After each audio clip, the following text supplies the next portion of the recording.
Dusk settles over Logtown, the sky bleeding from gold into deep indigo.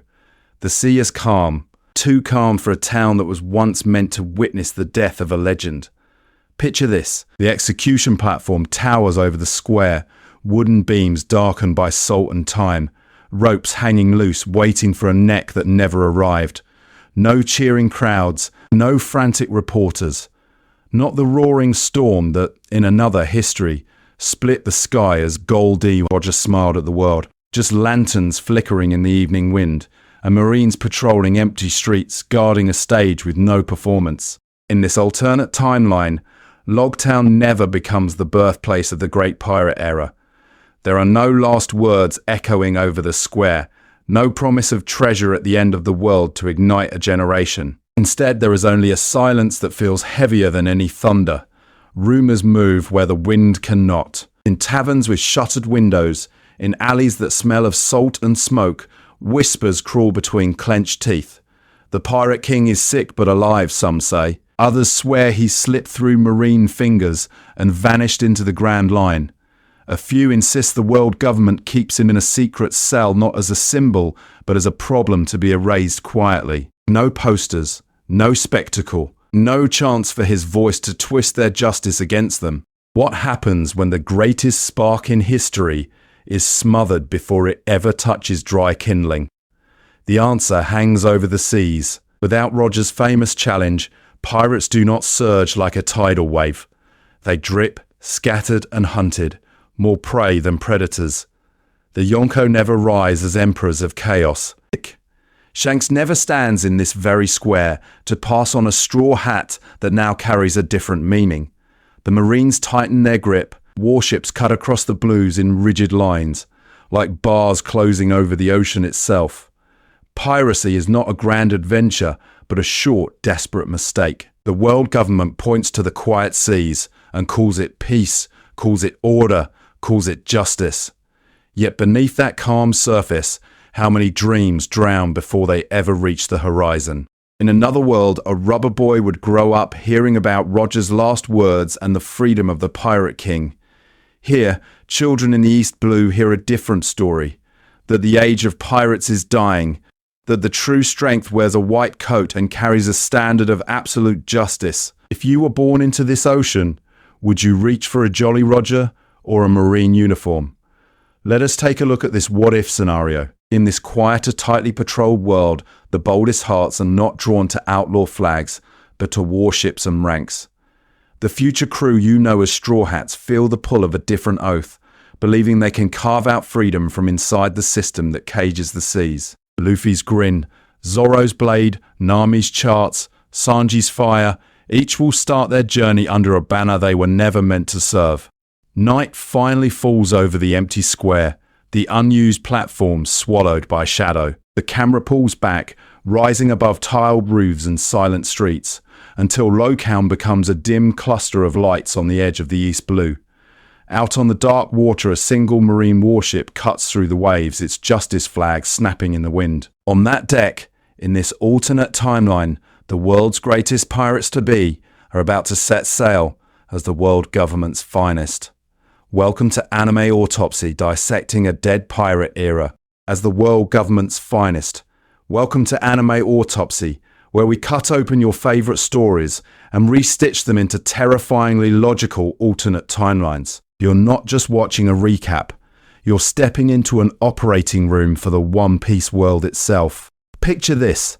Instead of a crowd roaring in Logtown as Goldie, Roger is executed, the plaza stays empty, the scaffold never built, and the words that ignite an age of adventure are never spoken. Here's something the Marines in this universe would appreciate. Hard numbers. Right now, most of you who binge these long-form One Piece what-if breakdowns aren't actually subscribed. Only a fraction of regular viewers have hit that button.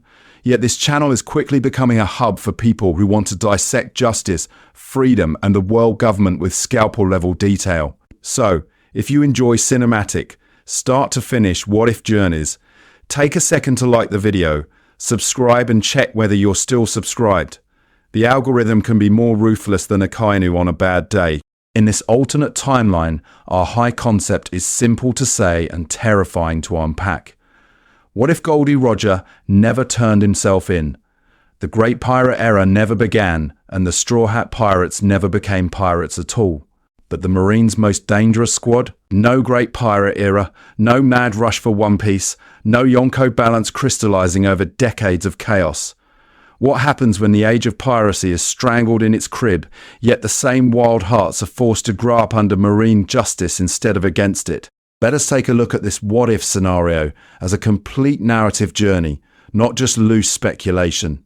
We're going to start with world building, how Roger's survival quietly reshapes the seas, how Sengoku and Garp adjust their strategies, how Shanks never becomes the carefree emperor you know, and how the legend of the Pirate King rots in the dark. From there, we'll move into each core member of the crew and their marine arc, Luffy, Zoro, Nami, Sanji and beyond, tracking how their dreams bend, crack, and refuse to break inside a rigid hierarchy. Then, we escalate. You'll see key historical events rewritten. No public execution in Logtown. No mass surge of rookie pirates. No classic Yonko standoff defining the new world. Instead, the Marines expand. The world government tightens its grip, and the Revolutionary Army is forced into even deeper shadows. The same names appear: Whitebeard, Dragon, Mihawk, but their roles twist under a different sky. By the end, you won't just know what this crew looks like in uniform, you'll understand how they become the very thing the Marines fear most. Needing the thought experiment. No era, no legend, no straw hats. So now that you know where this is all heading, we need to lock in the rules of the world we're playing with. Picture this. No cheering crowds in Logtown. No execution platform. No final declaration that sends the seas into a frenzy. In this alternate timeline, Goldie Roger never turns himself in. So what if he doesn't surrender? What if there is no public execution to turn him into a legend? What if no one ever hears the words "my treasure, it's yours if you want it" from his own lips? What happens when the most dangerous man alive simply vanishes from the public stage instead of dying on it? Here is our central divergence. The world government looks at the storm they almost unleashed and chooses secrecy over spectacle. Instead of building a symbol out of Roger's death, they bury his existence. No grand show in Logtown, no Great Pirate Era, no invitation to adventure. Roger becomes a classified target, hunted in the shadows by the Marines. His crew erased from the papers, his journey reduced to a forbidden rumor. Not a world of open piracy, but a world of quiet control. Not an age of flags raised for freedom, but an age where justice is defined entirely by the world government. Without the Great Pirate Era, the Yonko system never crystallizes. Shanks never becomes the red-haired emperor who inspires a boy in the East Blue, and the seas feel less like a playground and more like a military zone. Let us take a look at this what-if scenario from the ground level. Luffy doesn't grow up hearing about Roger's last words. He grows up under Garp's fist and the world government's narrative. Zoro isn't chasing bounties in a chaotic East Blue. He's a prime candidate for disciplined strength. Nami's genius navigation and hunger for security make her a perfect asset for marine fleets, not a thief stalking pirate gold. One by one, the familiar faces shift.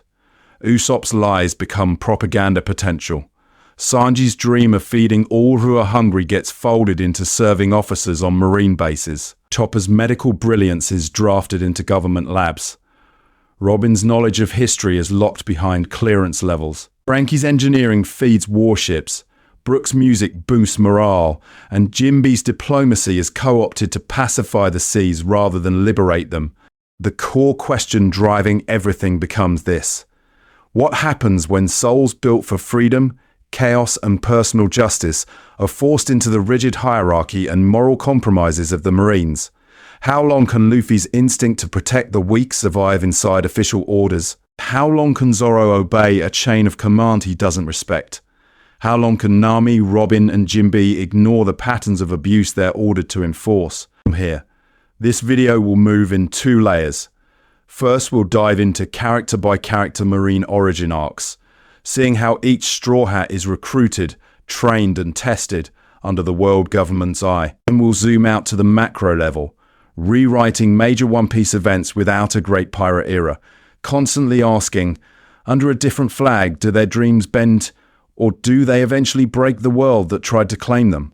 The hidden hunt for Roger, a silent war at sea. So now, instead of the world exploding into a Great Pirate Era, you enter a quieter kind of chaos. Not banners raised in open rebellion, but whispers. Not a public execution, but a name the world government refuses to say out loud. Picture this. Mary joys at midnight, the stars hidden behind a ceiling of clouds. The highest authorities of the world government gathered around a table no one will ever admit exists. In this alternate timeline, Goldie Roger never offers himself up at Logtown. There is no stage, no crowd, no famous last words about treasure. There is only fear. Elders look at Roger's influence, his crew, the secrets he carries about the Void Century, and they realize something terrifying. A public death would make him a legend. So they choose a different kind of justice, a secret permanent manhunt. What happens when the Pirate King becomes the world's most classified target instead of its most public corpse? The order goes out in sealed documents, marked for a handful of eyes only. Sengoku, Garp, a few trusted admirals. Officially, they are strengthening control over the Grand Line. Unofficially, every major operation, every redeployment of strength hides a single priority: find Roger, erase his legacy, and make sure no one like him ever rises again. Under this pressure, Sengoku doesn't prepare for an age of mass piracy. He prepares for an age of zero tolerance. Not chaos, but suffocation. Not one that sails for freedom, but one that now represents the authority of the Marines.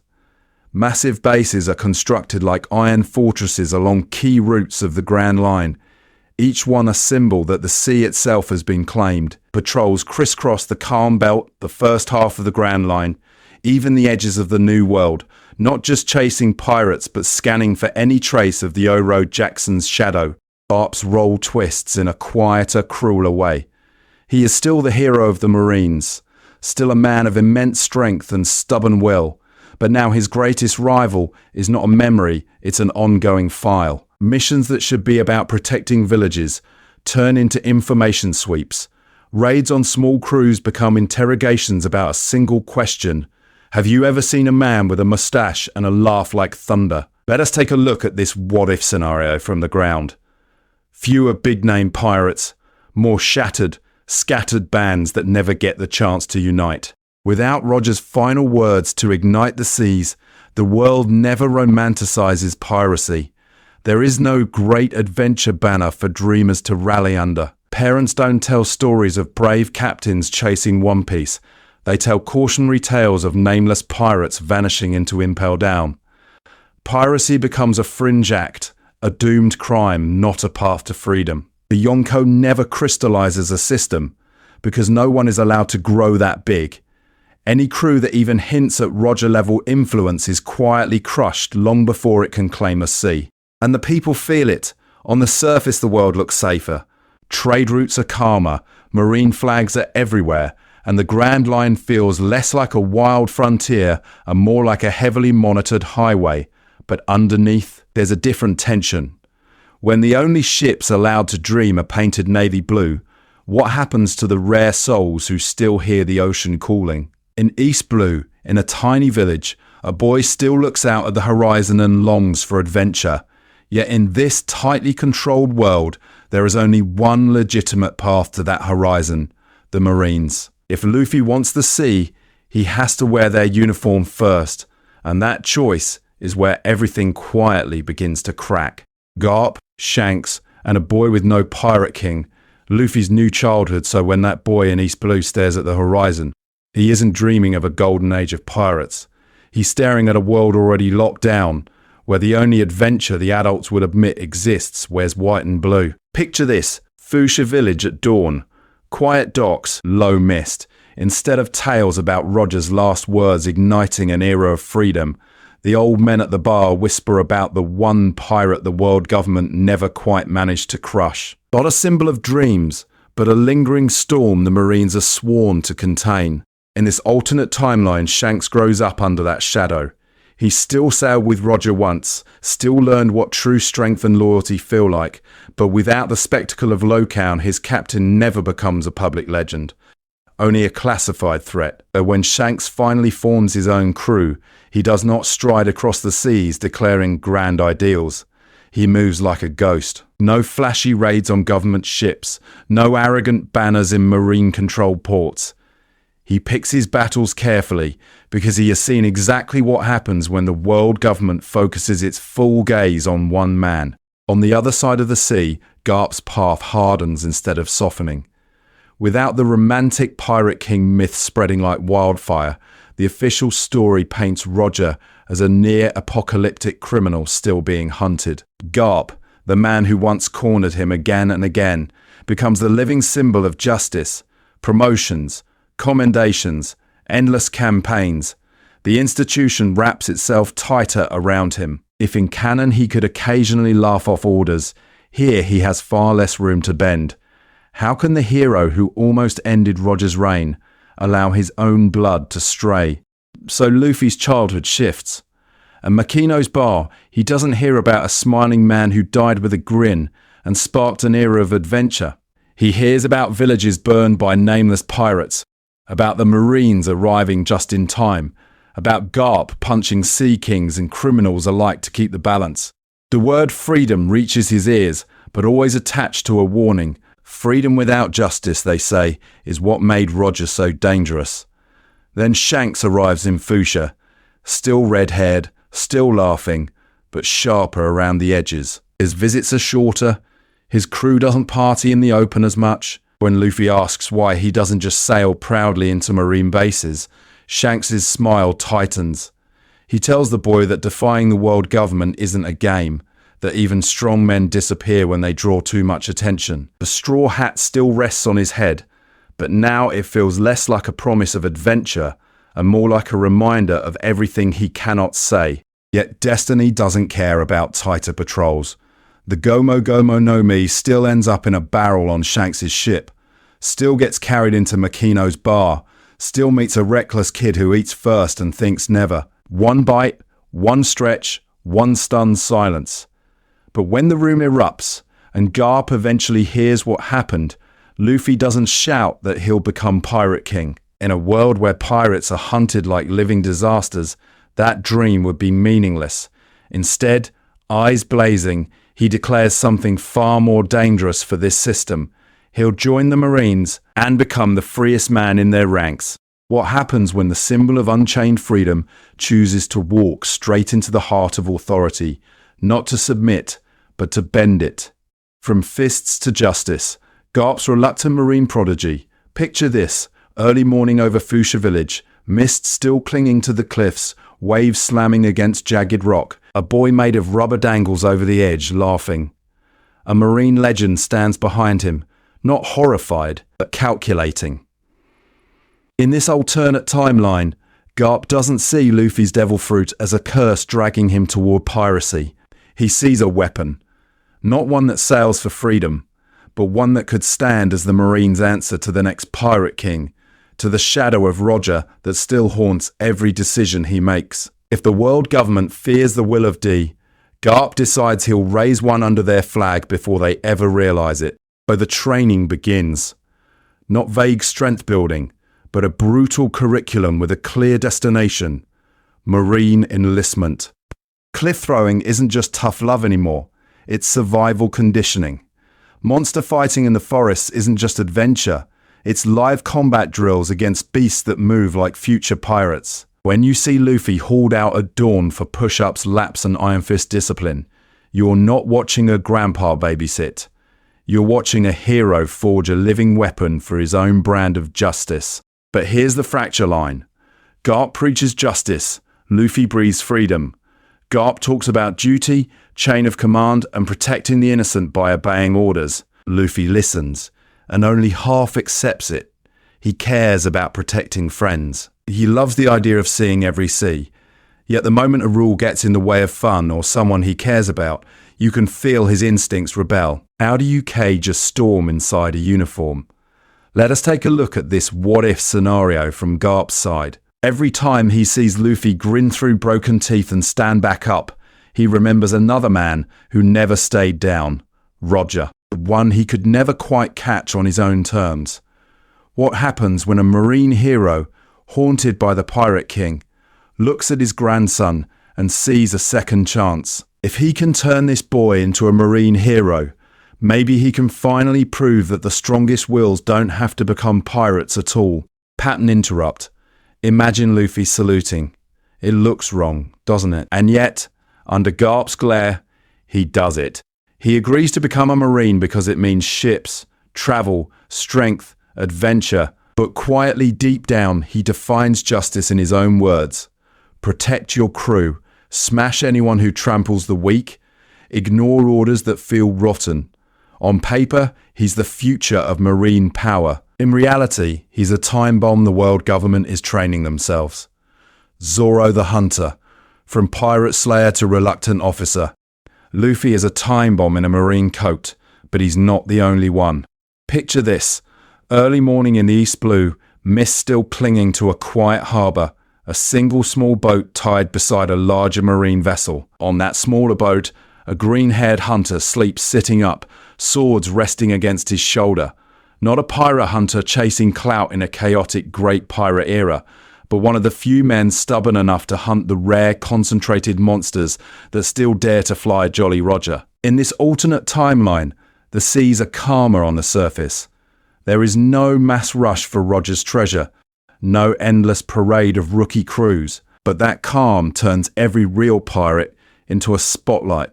When there are only a handful of true threats, each bounty is higher, each name more infamous, and each hunt far more lethal. Zoro's reputation as pirate hunter doesn't spread through tavern gossip.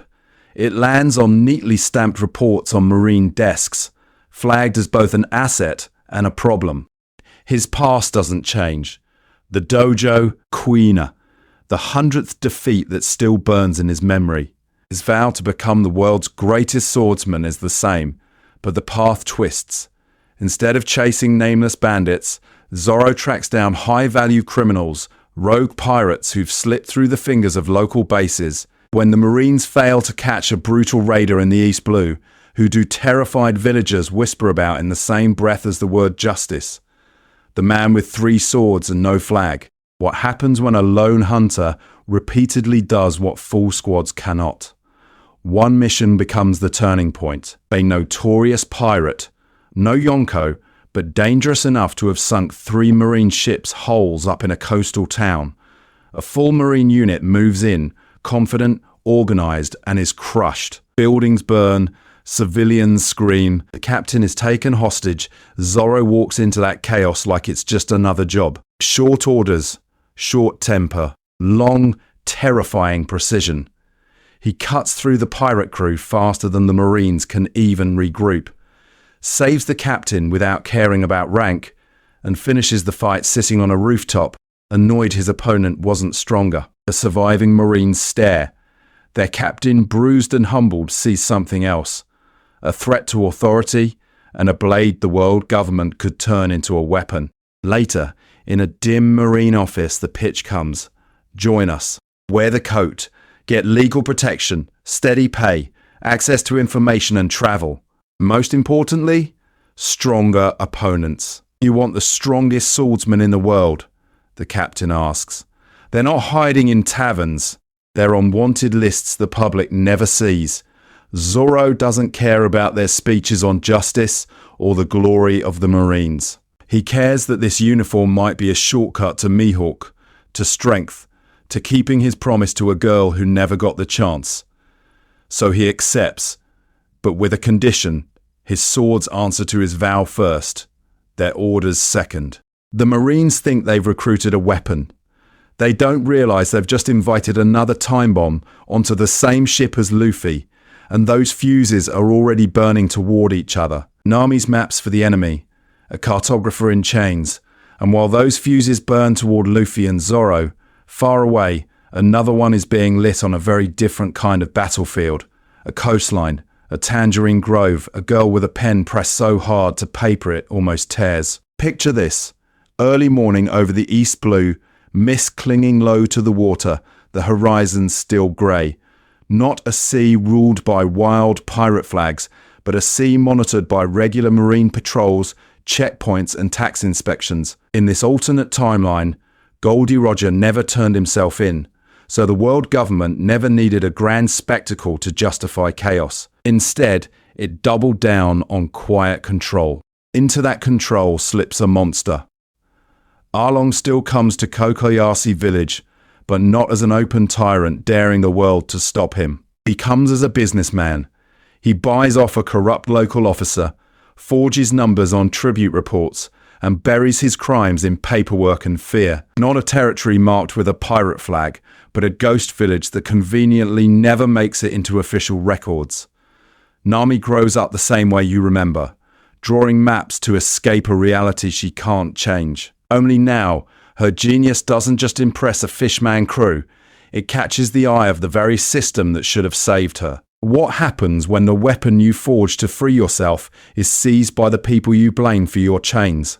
Overtune Marine Patrol drops anchor near Kokoyasi, ostensibly to verify coastal tax compliance.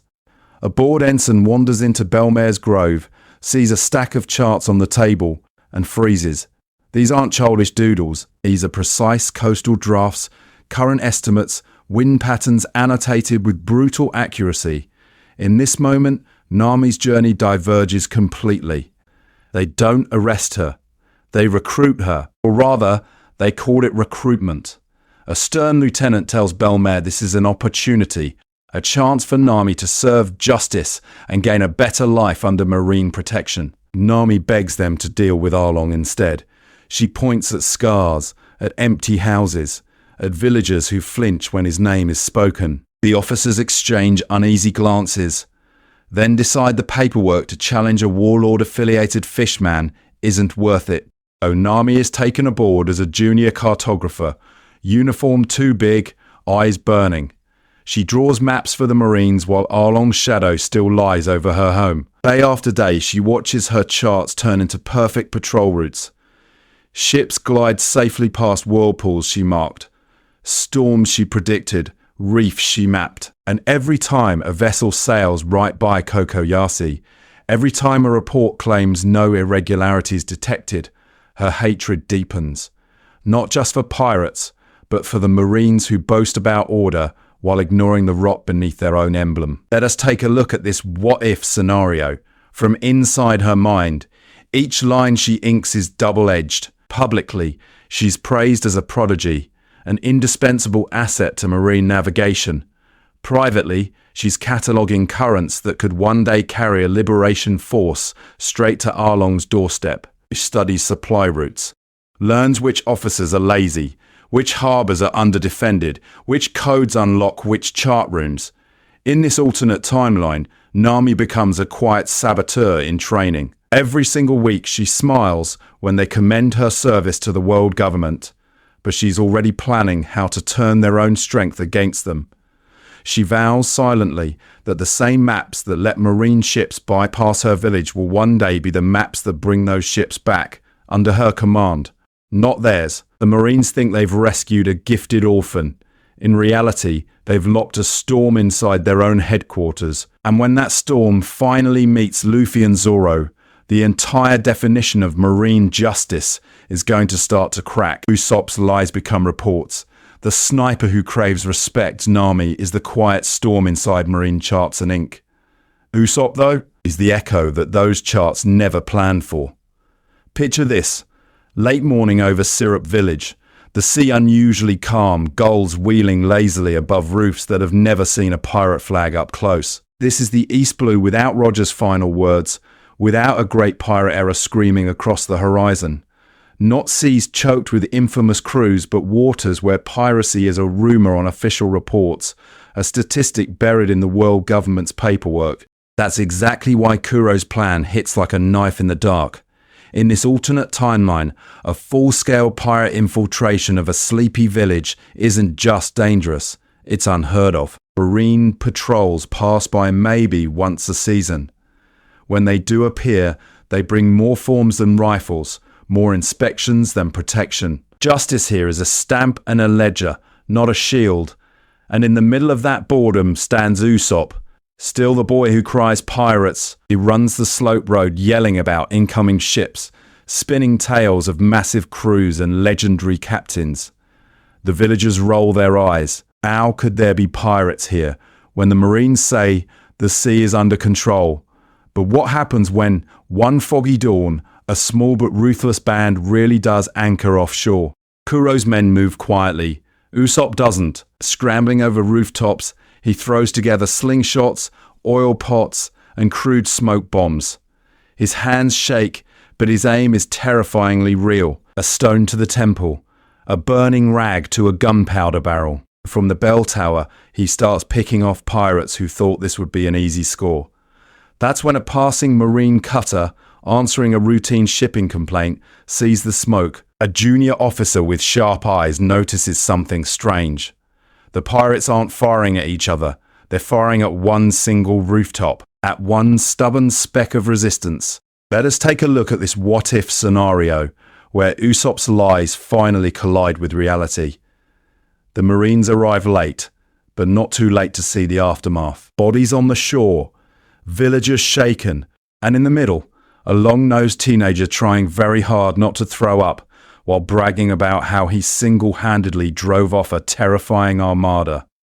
In this alternate timeline, that officer doesn't dismiss him, he recruits him. Not as a decorated hero, but as a low-ranking sniper and messenger, the kind of expendable marine who runs between ships and outposts, who takes risky shots so higher ranks can claim the glory. Here is where the twist cuts deepest. Usopp's habit of exaggeration, the same thing that made his village ignore him, becomes a tool the Marines quietly encourage. His mission reports, embellished. His after-action stories, polished into propaganda. Every narrow escape becomes a tale of flawless strategy. Every panicked shot becomes calculated precision in the face of overwhelming odds. Is it justice or just narrative control? He starts to believe it, and he hates that he does. On paper, he's a rising marine hero, a sniper whose courage inspires recruits across the blues. In his memories, he's the guy who almost ran, who missed 3 times before the 4th shot landed, who watched a comrade bleed out while headquarters later called the mission a clean operation. What happens when your dream of being respected is finally granted, but only the edited version of you is allowed to exist? On long courier voyages, staring at the horizon, Usopp begins to whisper a different kind of story to himself. Not about legendary pirates, but about a captain who would read the unedited report and still say, "You did well." A captain who values fear acknowledged, not fear erased. That quiet wish becomes his compass. So when rumours start spreading through the lower ranks about a rubber-bodied marine captain in the East Blue, a man who breaks formation to save civilians, who laughs with his crew instead of standing above them, Usopp listens. Hard.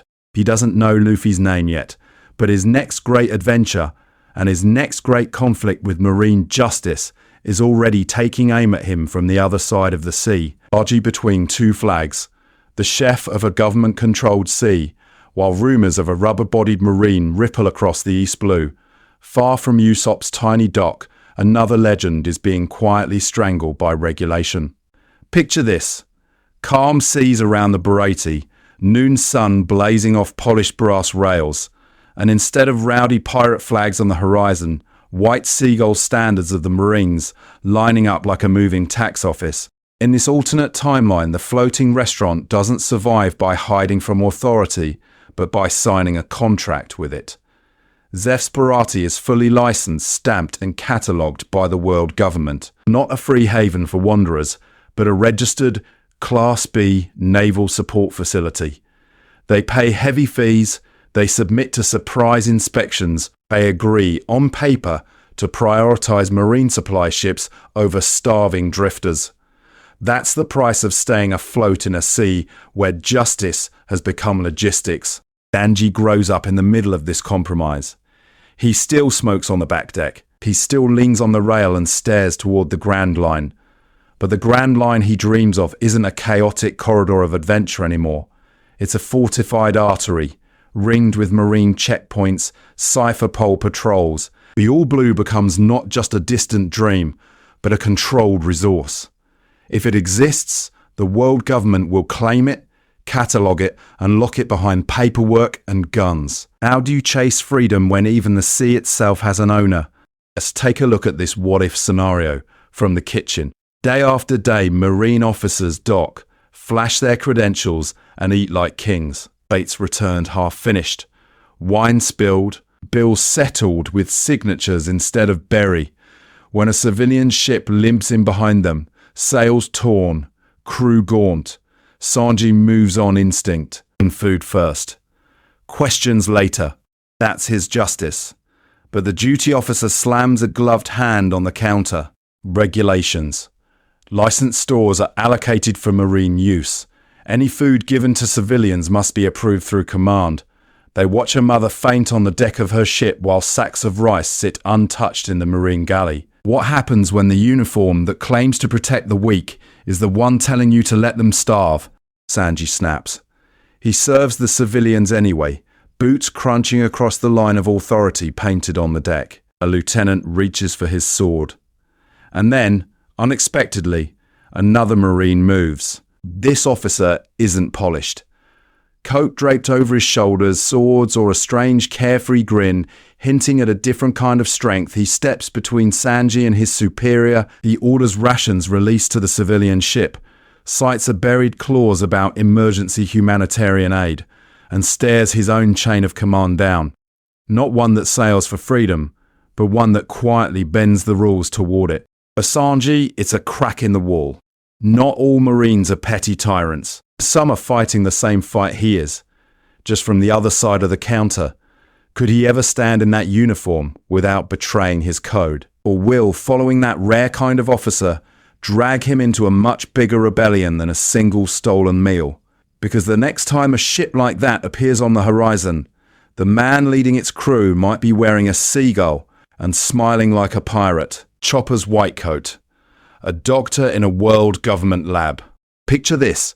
A blizzard over Drum Island, the palace lights burning warm and bright, not as a beacon of hope, but as the headquarters of a world government medical monopoly. Inside those walls, doctors in white coats don't just treat patients. They file reports, sign contracts, and send data straight to the Marines. Drum is still the land where only the chosen are allowed to be healed. Not because Wapple is hoarding doctors for his ego, but because every licensed physician is tied to world government-sanctioned research and pharmaceutical deals. In this alternate timeline, Hirulok is still the madman with the cherry blossoms dream. Kureha is still the witch who charges too much, and Chopper is still the terrified reindeer who just wants to belong. The difference is that the scalpel hanging over this island now has a seagull stamped on the handle. Hirulok's death hits just as hard. The failed miracle, the snow, the flag with the skull and Sakura still burning in Chopper's memory. But when he runs into the storm with Hirulok's ideals pounding in his chest, he doesn't just stumble into a firing line of palace guards. He crashes into a marine medical unit stationed on Drum, a specialized team sent to study unusual biology and devil fruits. What happens when a blue-nosed reindeer walks into their camp, half human, half beast, and begging to be a doctor? Isn't just a patient. He's data. A living case study in hybrid physiology, Zoan transformation, and the limits of what a body can endure. Sedatives instead of bullets. Restraints instead of kindness. You can almost hear the scribbling of pens as they catalogue every twitch. And when Kureha storms in, furious and sharp-eyed, she doesn't just chase them off with fists and threats. She negotiates. Let us take a look at this what-if scenario, where Kureha makes a devil's bargain. She agrees to let the Marines train Chopper as a field doctor under their banner, on one condition: full access to their rare medicines, research notes, and experimental treatments. She sees beyond Drum's snow, picturing antibiotics for nameless villages, vaccines for kids who will never see a flag, and techniques that could save lives far from any Marine base. Is it surrender, or is it strategy? Chopper's journey under that white coat becomes a constant split down the middle. On one side, he's ecstatic. Advanced equipment, textbooks from across the world, chances to treat diseases he never knew existed. On the other, he reads classified orders that tell him which patients matter more because of rank, status, or political value. He's told to prioritize a corrupt official over a dying cabin boy.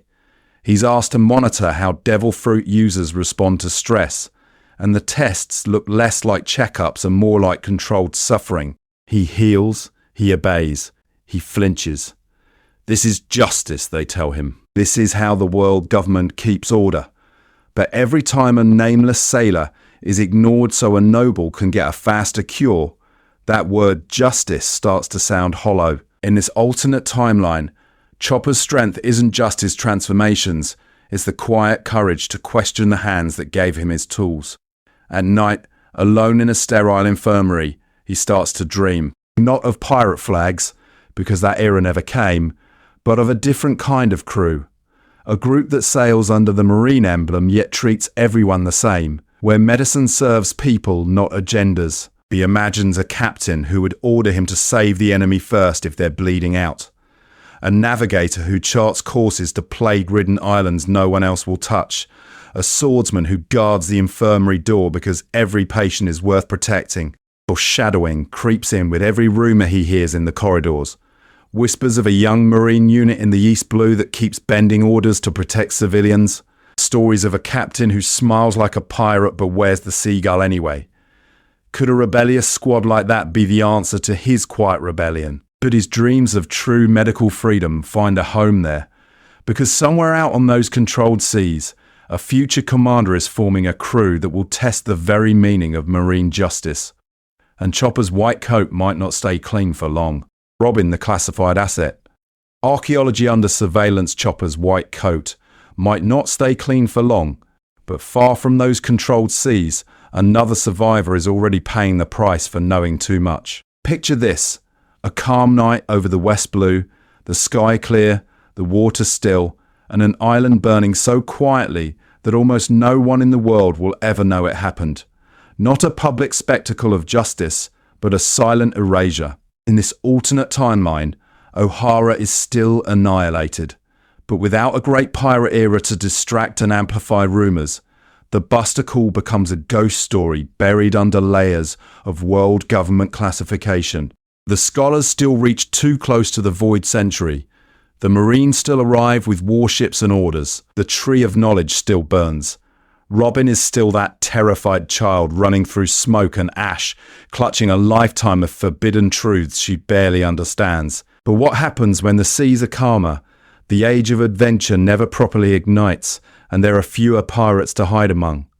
Her path cannot mirror canon for long. She survives the destruction, branded a demon by the same propaganda machine that pretends O'Hara never existed. Years pass with her on the run, slipping through ports, decoding scraps of old stone in backrooms and ruins, until one day the chase ends. Cypher Pole doesn't kill her in an alley. They put a bag over her head and bring her to a white, windowless room. There, the choice is simple and cruel. Execution, broadcast to no one, or life as a classified asset, a living key to doors the world government swore would stay shut forever.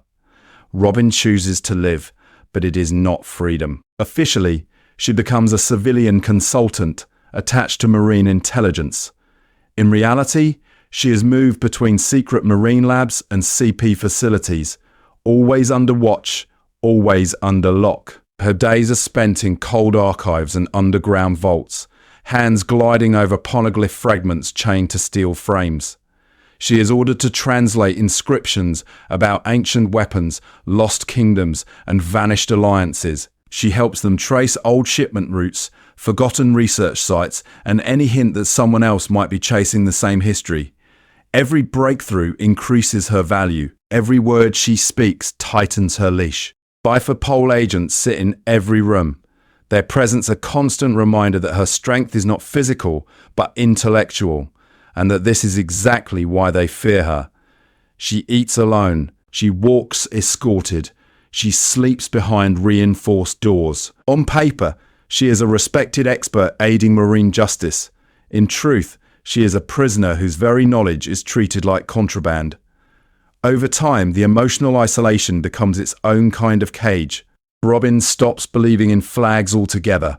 Pirate, Marine, Revolutionary, it all blurs into different uniforms serving the same silence. Yet, in this darkness, she still observes. She notices which officers flinch at certain orders, which archivists hesitate when told to destroy evidence, which young Marines mutter about freedom under their breath. Let us take a look at this what-if scenario from her perspective for a moment. A vice admiral who lingers a second too long on O'Hara's sealed file. A commander who quietly slips her extra books unrelated to her work. A rookie who asks, just once, why are we so afraid of the past? Robin doesn't answer out loud, but she remembers their faces. She builds a mental list, a silent network of potential cracks in the armor of the world government. Names are habits. People who might, under the right captain, question an order instead of obeying it. And somewhere in those classified corridors, a rumor reaches even her locked cell. A rising Marine squad, led by a captain who laughs too loud, bends protocol and protects civilians first, paperwork second. A crew that treats justice as something to be felt, not dictated. Could they ever be reckless enough to challenge the system that owns her? Could their journey intersect with hers, not as a target, but as a possible escape? Robin doesn't dare hope openly, but she starts translating a little slower. Because if an unconventional Marine crew is truly forming out there, then one day, the world government's most valuable prisoner might not be waiting to be rescued. She might be waiting to choose a side. And Frankie the government shipwright, building the beasts of justice Robin, is listening for whispers of rebellion inside the system. Far away, in the roar of hammers and steam, someone else is unknowingly forging its backbone. Picture this. Water 7 at dusk. Not a city of dream ships for pirates, but a fortified factory line for justice as defined by the world government. In this alternate timeline, Galilea isn't just a prestigious shipwright company. The docks are filled not with colourful merchant vessels, but with uniform hulls painted in stark marine white and blue. Not ships that chase freedom, but ships that patrol, that surround, that corner. Every new commission is a battleship, a warship, a mobile wall meant to keep the Grand Line quiet and controlled. You can almost hear the difference. Not the creak of adventure-bound masts, but the synchronized march of state power. Tom's brilliance still terrifies the world government. Pluton's blueprints still exist, but without the great pirate era to blame, there is no convenient excuse, no public story about rising chaos. So what happens when the government fears a weapon it cannot publicly acknowledge? Tom's trial is held deeper in the shadows, buried under classified orders and sealed documents. There is no spectacle, no moral theatre, just a quiet conviction, a rushed execution, and an entire dockyard told to forget a legend ever lived. Frankie doesn't forget. He can't. His battle with the sea train, his desperate stand for Tom, his broken body on the tracks, those events still scar him in this what-if scenario. Only now, when he survives, the world government doesn't simply let him crawl away into obscurity.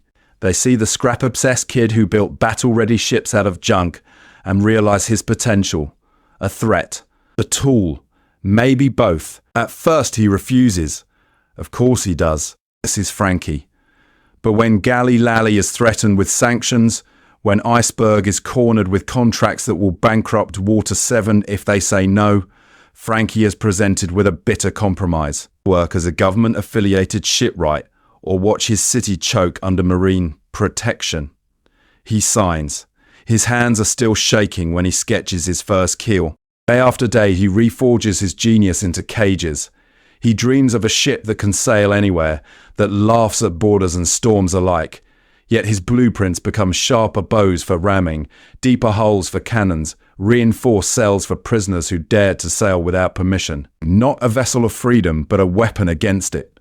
How long can a heart like his endure that contradiction? And yet a spark remains.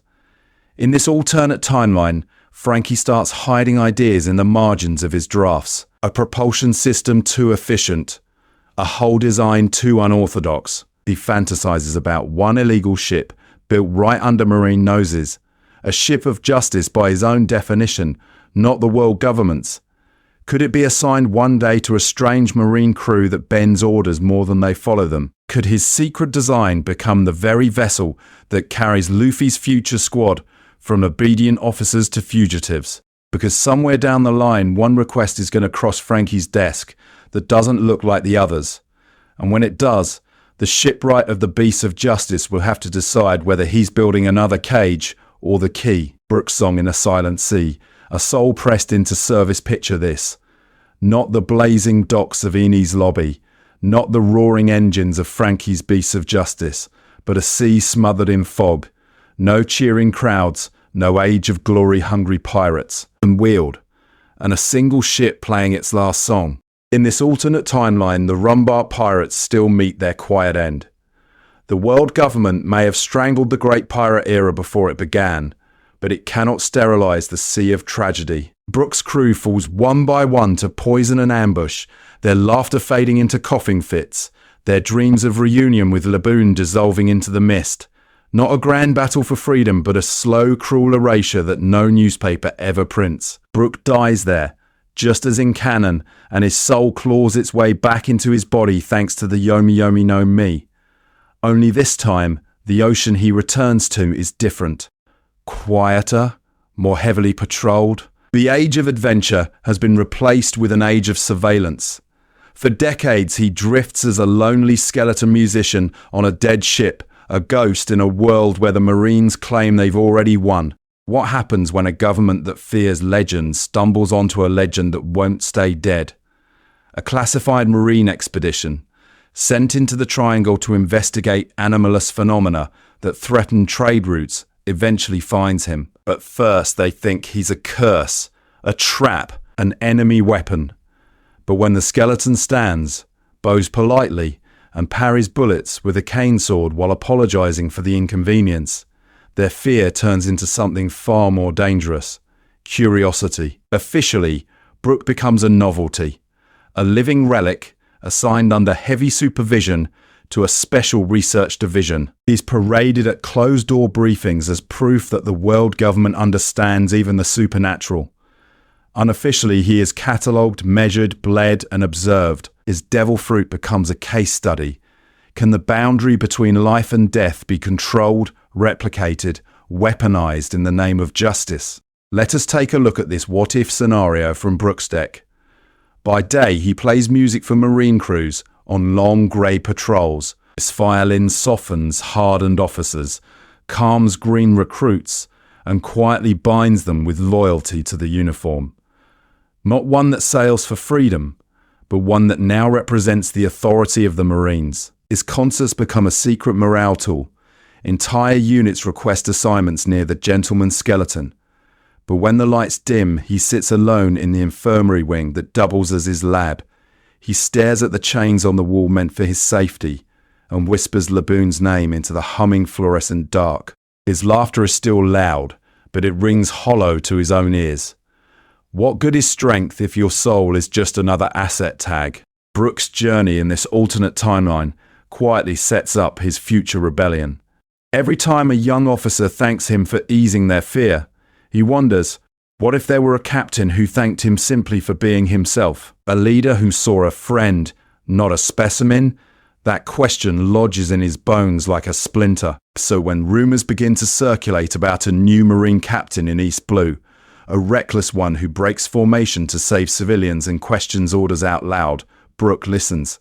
A captain whose justice sounds suspiciously like freedom. A name he will one day follow. Monkey D. Luffy. And somewhere, deep beneath Marine labs and sealed reports, the world government notes a simple, chilling conclusion. If one soul can return, others might too. That file won't stay buried forever. And as in AB, warlord of a different war. Fisherman honor and Marine control picture this. Far below the calm surface of a government police sea, Fishman Island glows in muted blues and golds. No great pirate era. No wild rush for treasure. But the pressure on that glass dome, it's heavier than ever. Not from roaming pirate crews, but from quiet signatures on world government documents. In this alternate timeline, the world government learns a different lesson from Roger's survival. If they can't publicly execute a legend to scare the world, they will quietly chain every rising legend instead. Not with shackles, but with contracts. Not one that sails for freedom, but one that now represents the authority of the Marines and something just beside them. A prototype system, government-sanctioned enforcers, pirates in name only, drafted to keep other monsters in line. This is where Jinbei enters the stage. A warrior of the sea whose strength is undeniable, whose honor is unshakable. Let us take a look at this what-if scenario. Instead of being offered Shichibukai status after chaos explodes, he's approached early, in a controlled age. The proposal is simple and cruel at the same time. Accept a position as a state-approved Sea Knight, answer directly to the world government, and in return, Fishman Island gets protection on paper. No random buster call, no sudden embargo. At least, that's the promise. Jinbei accepts, not because he trusts them, but because he doesn't trust the alternative. He has seen what happens when Marines arrive with orders and no understanding. He has watched human nobles treat fishmen as tools, as weapons, as trophies. If taking this seat means he can stand between his people and that prejudice, isn't that a kind of justice? Or is it a cage painted blue and gold? His relationship with the Marines becomes a constant tug of war.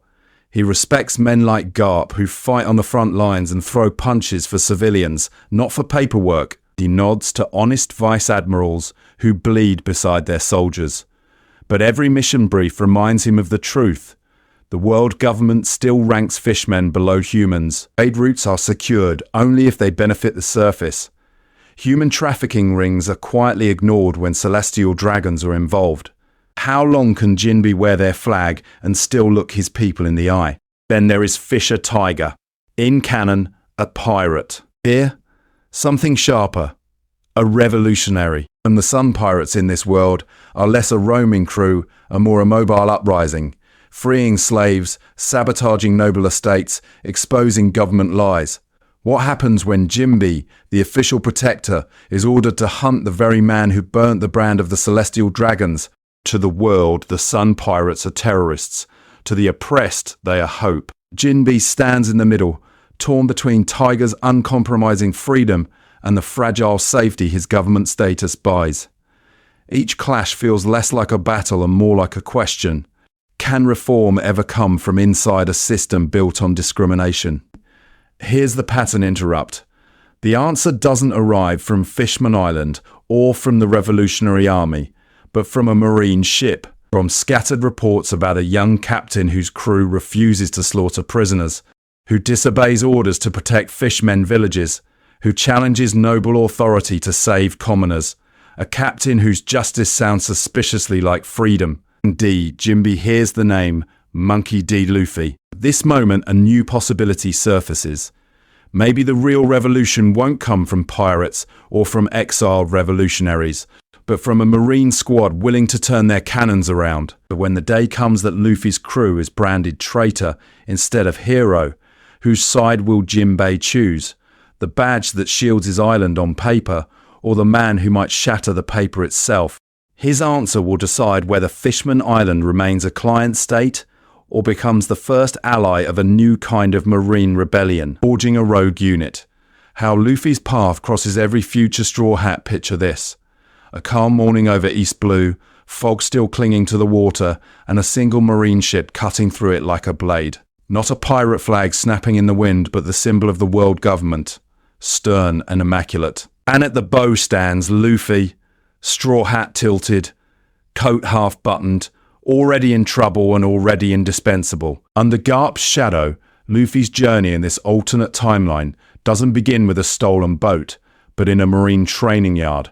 Short days, long drills, endless lectures about justice. His strength explodes in every sparring match, his instinct for adventure turning exercises into near disasters. He's the recruit who knocks out instructors by accident, who laughs during inspections, who gets written up for sneaking food to hungry townsfolk after rations are reallocated to an admiral's banquet.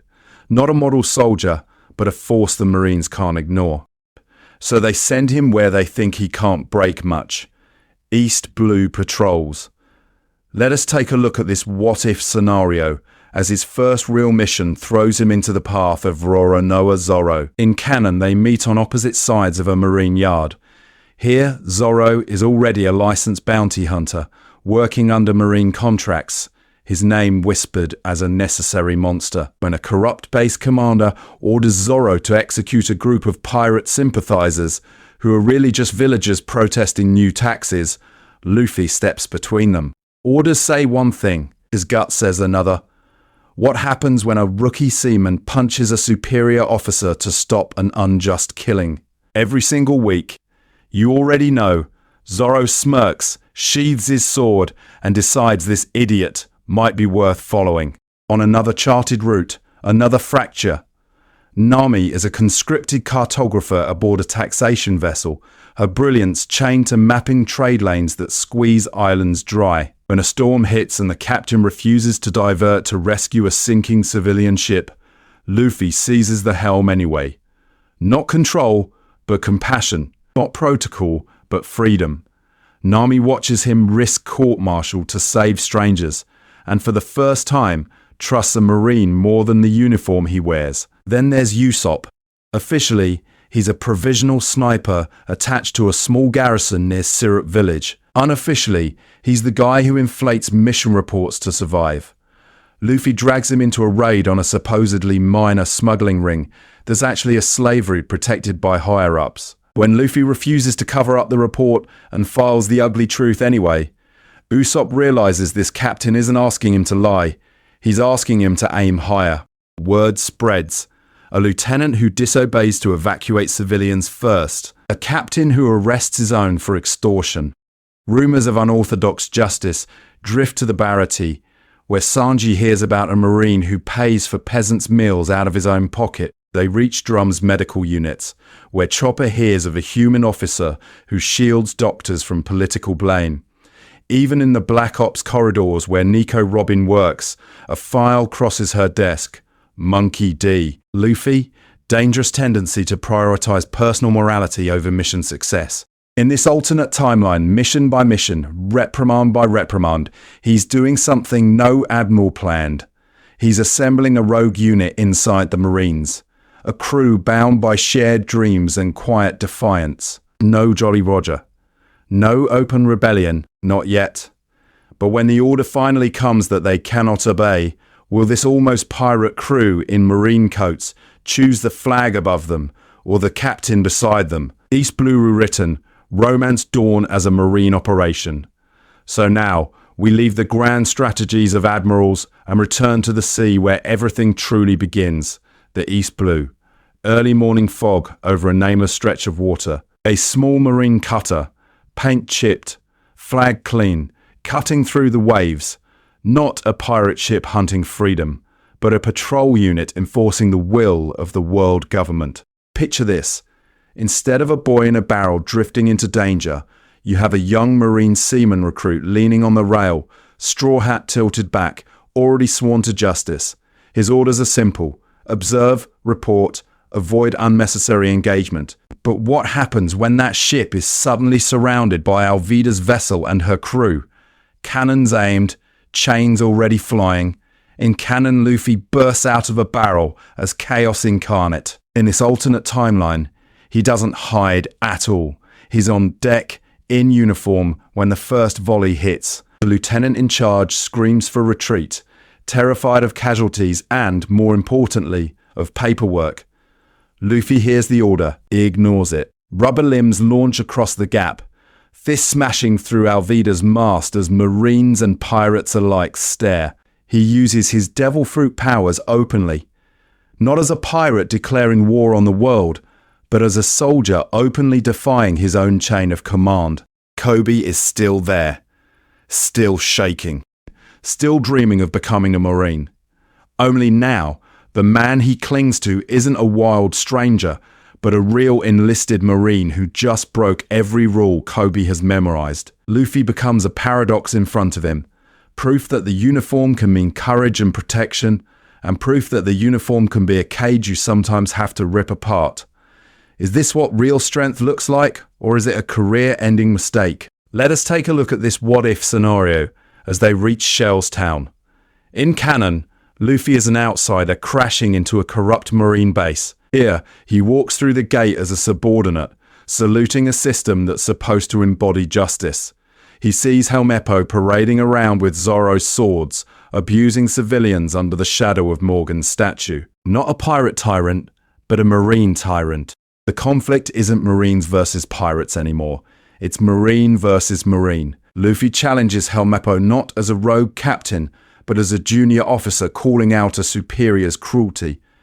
Freeing Zoro from that crucifix isn't an act of pirate mercy, it's a direct act of insubordination. He tears up official orders, unlocks the chains, and asks a starving bounty hunter to join his unit, not his crew.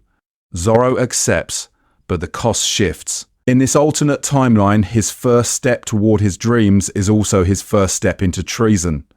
By exposing Morgan, Luffy saves civilians and cleanses a base, yet he also embarrasses headquarters, generates reports, and earns a reputation. Among the rank and file, whispers spread of a young Marine who actually lives the justice they only recite. Among the higher-ups, another label forms: dangerously independent. So how long can the world government tolerate a Marine who gathers loyal monsters, bends every order, and leads a unit that feels more like a pirate crew than a platoon? At what point does a hero in a white coat become a threat that must be leashed or erased? Orangetown and Syrup Village. Heroes or loose cannons? Picture this. Early morning over the East Blue, mist clinging to the broken rooftops of Orangetown as civilians huddle in half-evacuated streets. Not a pirate ship on the horizon, but a Marine vessel cutting through the fog, white coats fluttering where Jolly Rogers once would have flown. In this alternate timeline, Luffy doesn't arrive as a reckless pirate captain. He steps onto the dock as a Marine officer already whispered about as dangerously independent. The mission is simple on paper. Neutralize a small-time pirate named Buggy. Secure the town, minimize casualties. Standard justice. Standard protocol.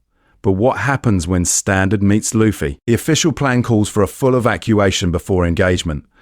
Luffy looks at the terrified shopkeepers refusing to abandon their homes, the mayor standing his ground, and he makes a call the brass would never sign off on. He fights first, evacuates later, insisting that leaving people exposed on the open road is worse than letting them shelter in place behind him.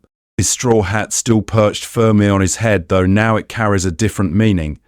Luffy charges straight into Buggy's artillery zone. Not as bait, but as a shield. Cannonballs explode, buildings crack, and the communications officer panics because the formation is broken. On the reports, it will read as insubordination. In Orangetown's memory, it becomes the day a Marine captain stood between them and destruction without hiding behind procedure.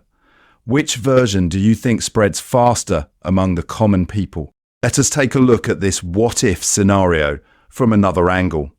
Nami is already there, not as a thief, but as a Marine cartographer attached to Luffy's unit, maps and tide charts stacked higher than her pay grade.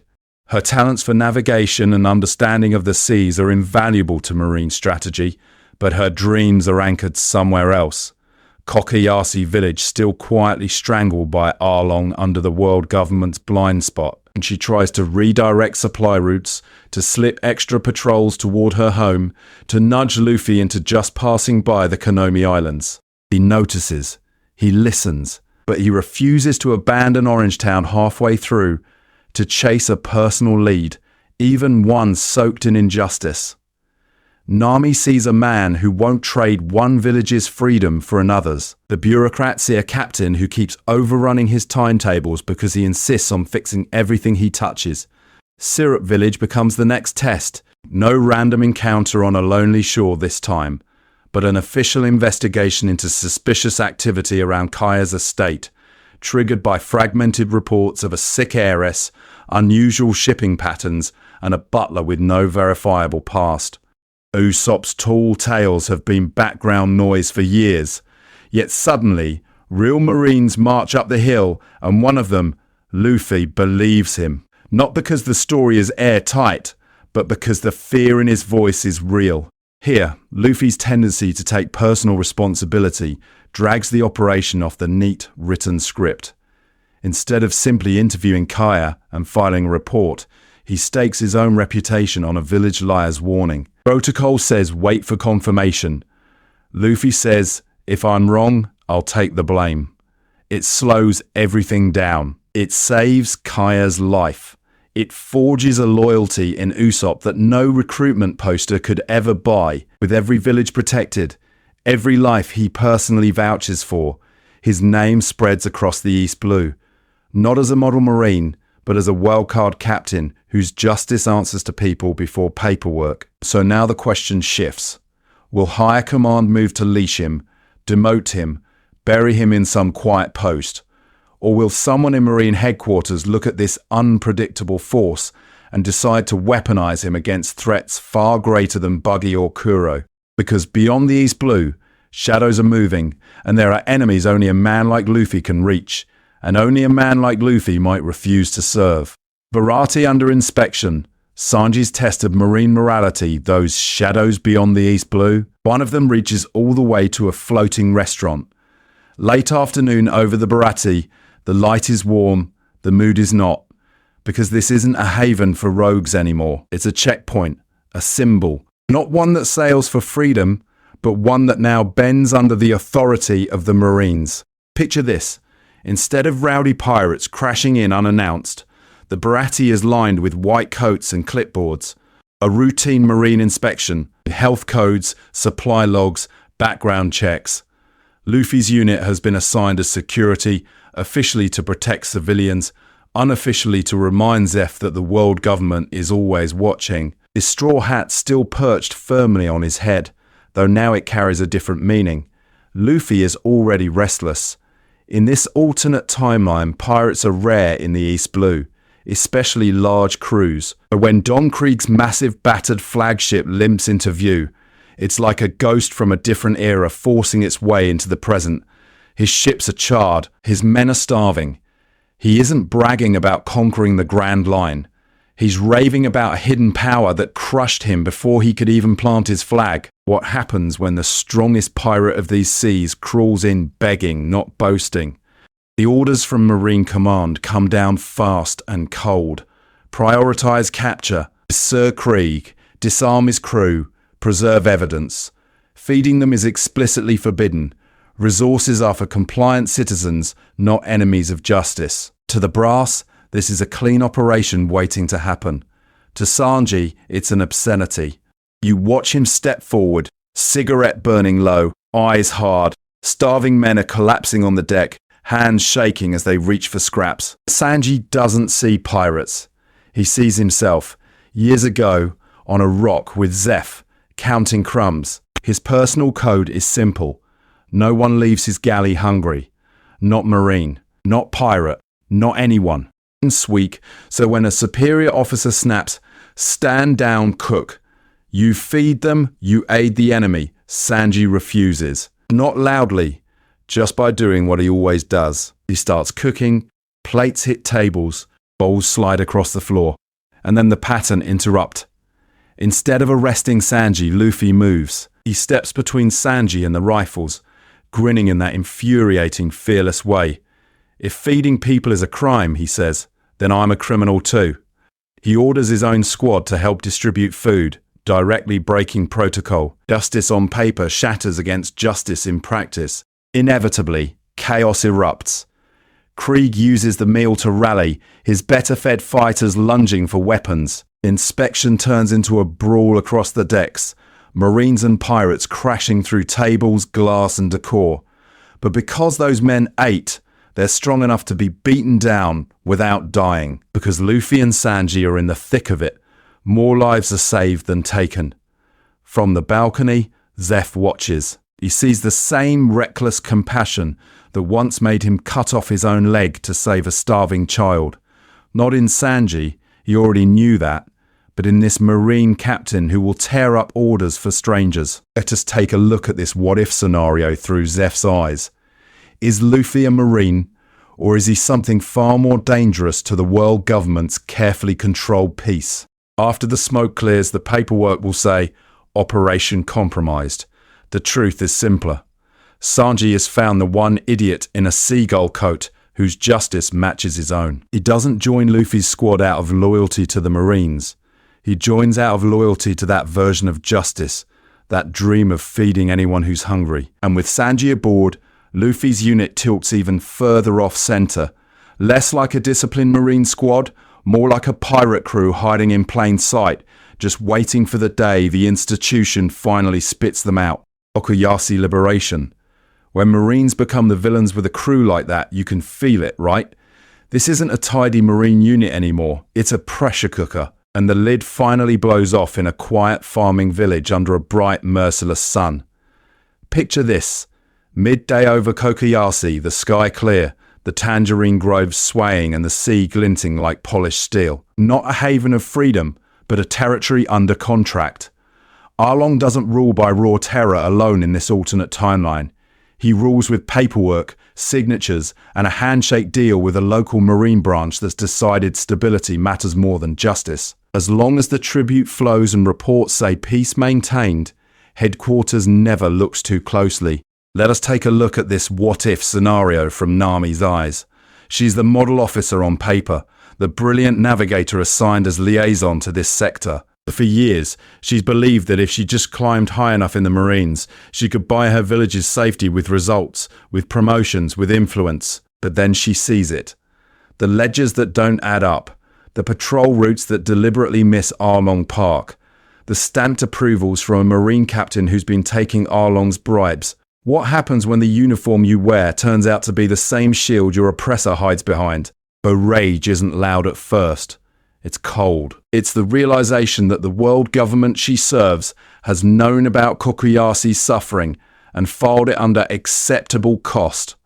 The Marines she trusted have traded her people's blood for the illusion of order. In canon, Nami's hatred is aimed squarely at pirates. Here, it twists towards her own institution. He starts drafting a resignation, then crumples it. Desertion? Rebellion? Which betrayal is worse? Leaving the Marines, or staying and becoming part of this lie? When she finally breaks and confronts Luffy, it's not as a thief begging a pirate for help. It's as a Marine officer, hat in hand, wall shattered. She throws her regulation cap to the ground, tears cutting through years of discipline, and asks the question no subordinate should ever have to ask a superior. Will you help us, even if it's against orders? In this alternate timeline, Luffy's answer defines his justice. He listens.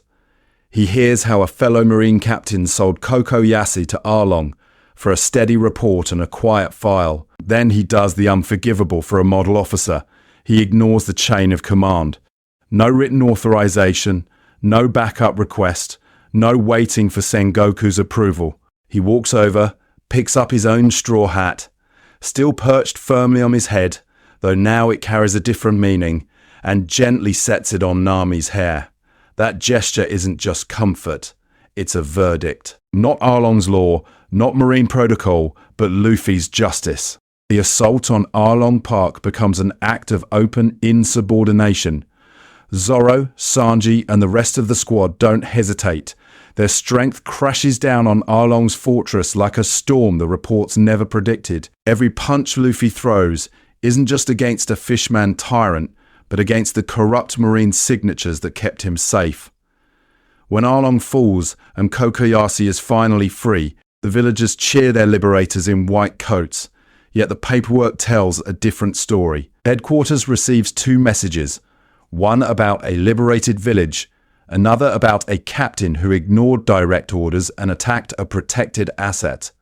On the other side of the red line, Sengoku reads the conflicting reports while Garp stands in the doorway, saying nothing. Do they punish the squad that disobeyed, or protect the only unit willing to stain their own careers for real justice? As Kokoyasi celebrates, Luffy's crew doesn't realize it yet, but their victory has just put a target on their backs, and the next orders from above won't be so easy to ignore. No Baytown without an execution. Shadows of a pirate king. While the celebration in Kokoyasi fades into night, the map of power shifts somewhere else entirely. Dawn over the east blue, mist over stone streets, and rising out of that fog, the city that should have been a graveyard of legends, but isn't. Picture this, Loguetown, the town of beginnings and endings, without a single drop of Pirate King blood on its plaza. No infamous execution broadcast to the world. No last words igniting an age of adventure. In this alternate timeline, the world government still fears symbols, so they fortify the city anyway. Not as a memory of death, but as a monument to control. High walls, reinforced marine towers, surveillance posts staring down every alley. At the center stands the platform that in another world would have birthed the great pirate era.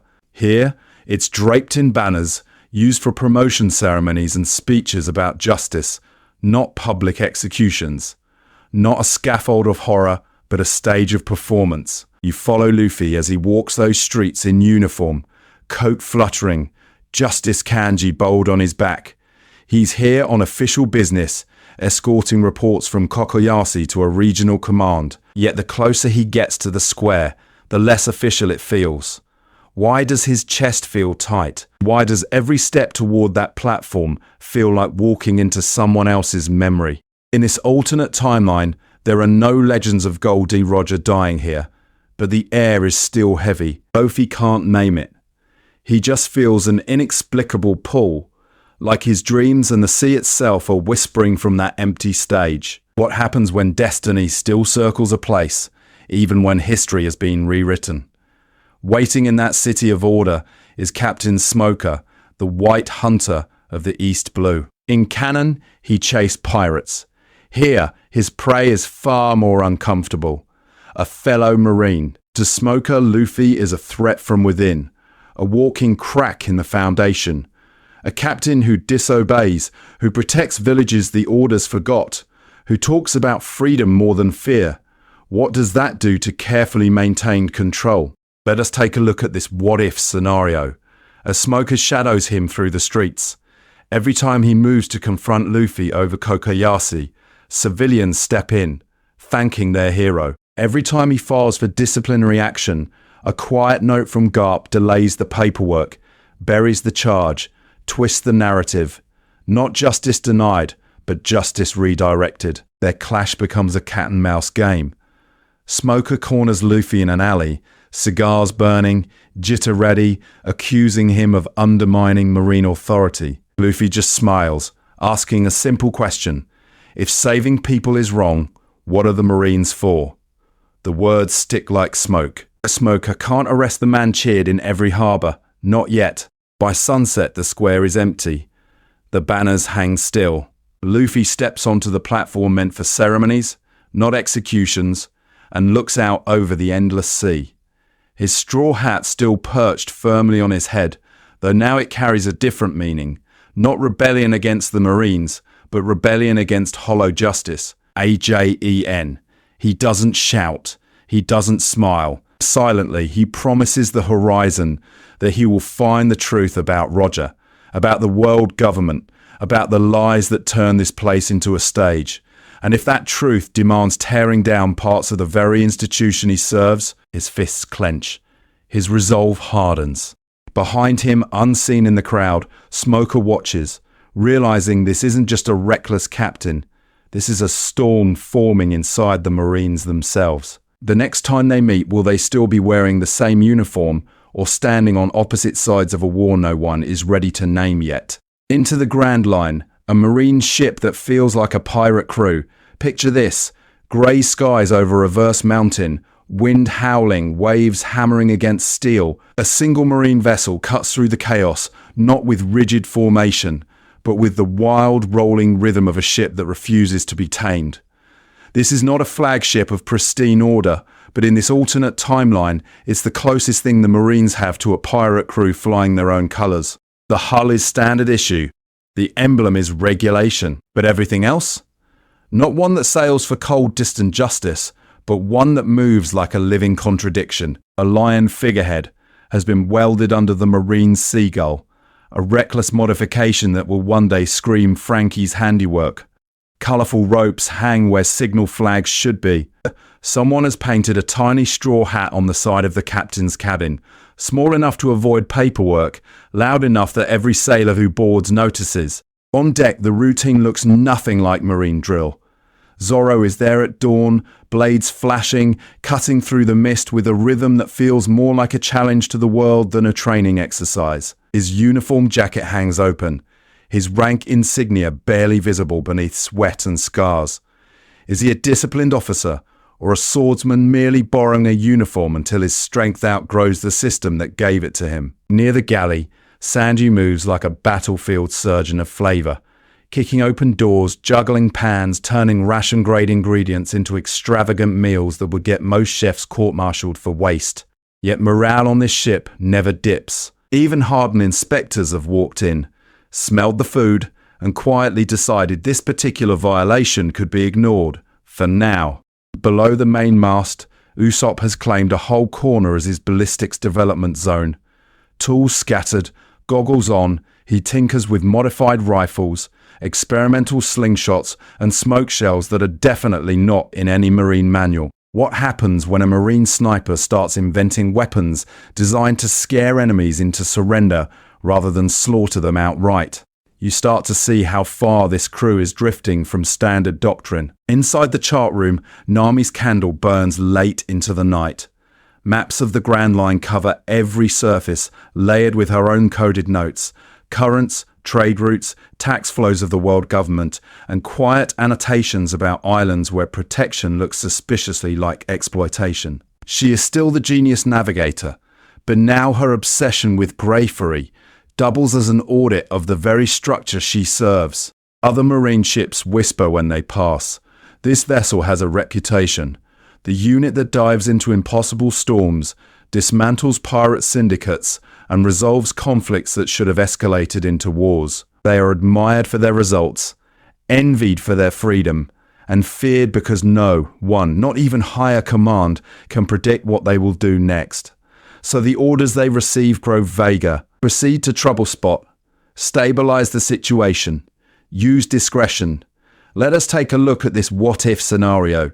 A world government that secretly relies on one chaotic squad to clean up the messes it can't publicly acknowledge. In this alternate timeline, their next assignment sounds simple on paper. Investigate a suspiciously friendly town called Whiskey Peak, then escort a princess tied to unrest in Alabasta. But the Grand Line doesn't care about paperwork. On those islands, pirates will act like heroes, revolutionaries will look like criminals, and Marines will be forced to choose between their uniforms and their dreams.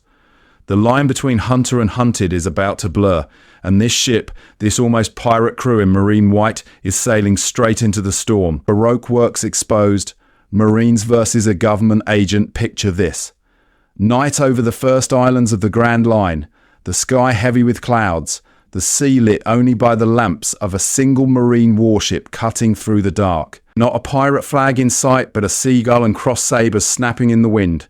His straw hat still perched firmly on his head, though now it carries a different meaning. Luffy stands at the bow, sailing not toward freedom, but toward an official mission stamped with the world government's seal.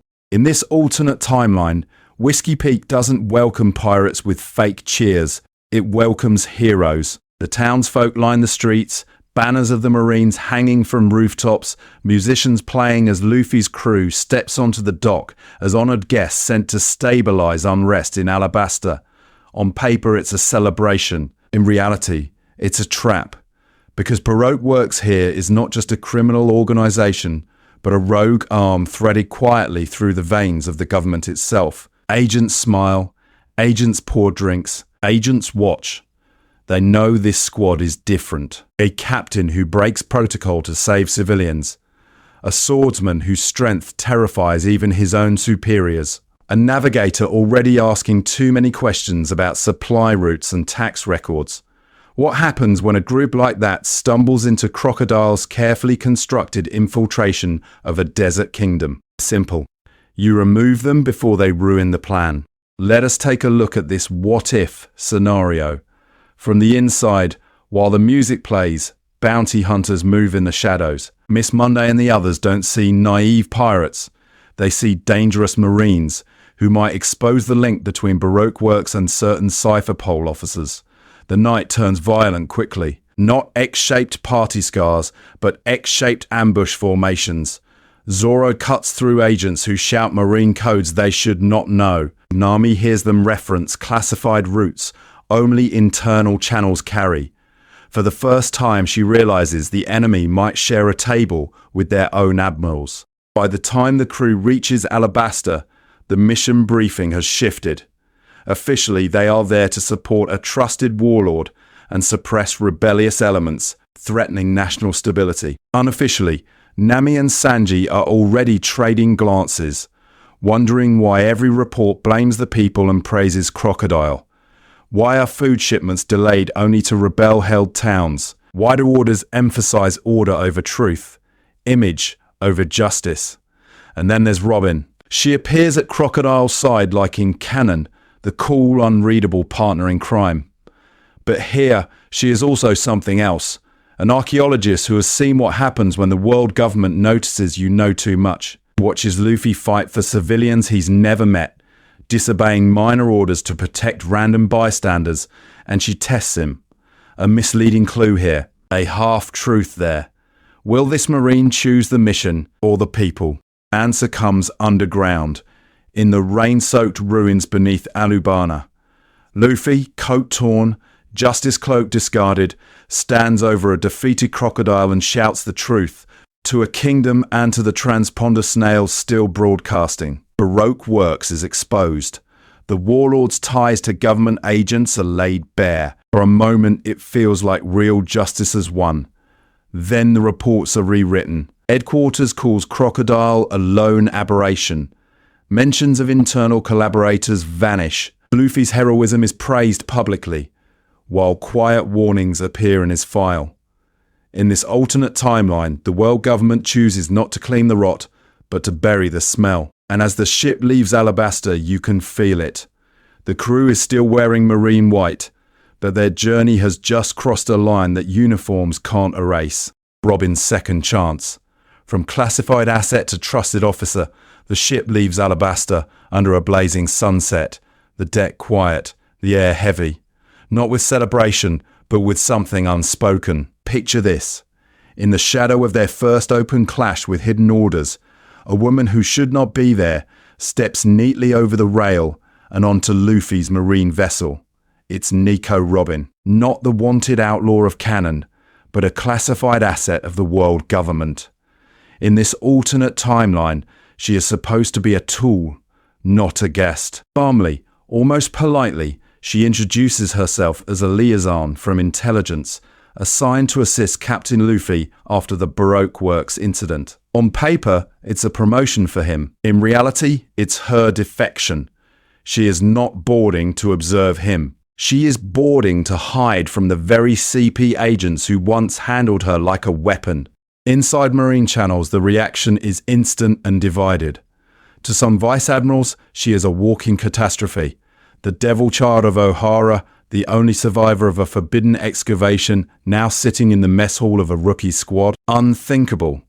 To others, especially the quieter strategists, she is a treasure trove of intelligence, a living archive of black ops, ancient sites, and classified routes. What happens when a secret the world government tried to burn now wears marine white, even temporarily? Luffy doesn't care about any of that. He looks at her the same way he once looked at a lonely swordsman and a desperate navigator. He sees someone who has never been allowed to choose her own crew. Someone who flinches at the word orders more than at the word enemy. For him, justice is simple. If she wants to stay, she stays. If someone comes to drag her away, they answer to him. Let us take a look at this what-if scenario as days at sea turn into weeks. Robin begins as a quiet shadow at the strategy table. She corrects Nami's maps with discreet notes about restricted zones. She warns Tashigi which noble names demand careful wording in reports. She explains without emotion how CP units rewrite mission logs to protect certain flags. Every single week, little by little, she helps the crew navigate political minefields that strength alone can't break. At the same time, she tests them. A casual comment about scholars who ask the wrong questions. A hypothetical about a century erased from records. She watches their eyes. Does Zoro look away? Does Nami tense? Does Luffy laugh it off? Each reaction tells her whether this Marine squad is just another uniformed cage or the first real chance at freedom she's ever had. The breaking point comes at Water 7, under rain and stone. CP9 arrives with immaculate coats and immaculate paperwork, demanding the return of government property. Nico Robin. Orders from above are clear. Hand her over, promote the captain, erase the anomaly. Robin has seen this play before. She walks toward the agents, already rehearsing the moment Luffy steps aside. He doesn't. Neither do the others. Zoro's hand is on his sword.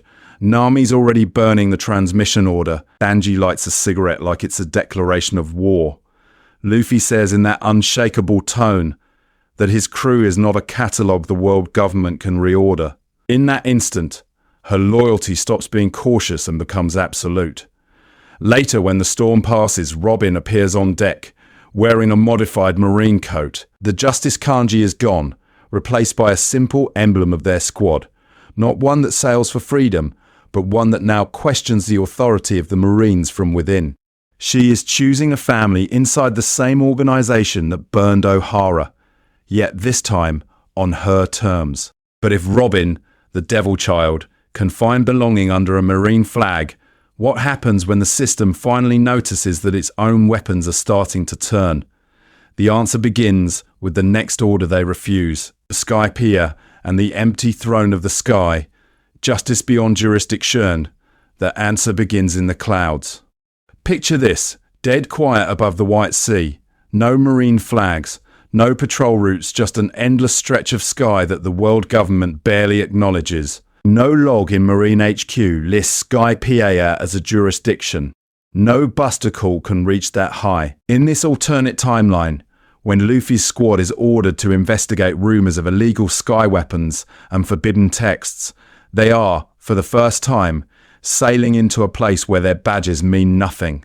The journey starts like any other mission, a strange knock-up current, an anomalous weather pattern that even Nami's charts can't fully explain.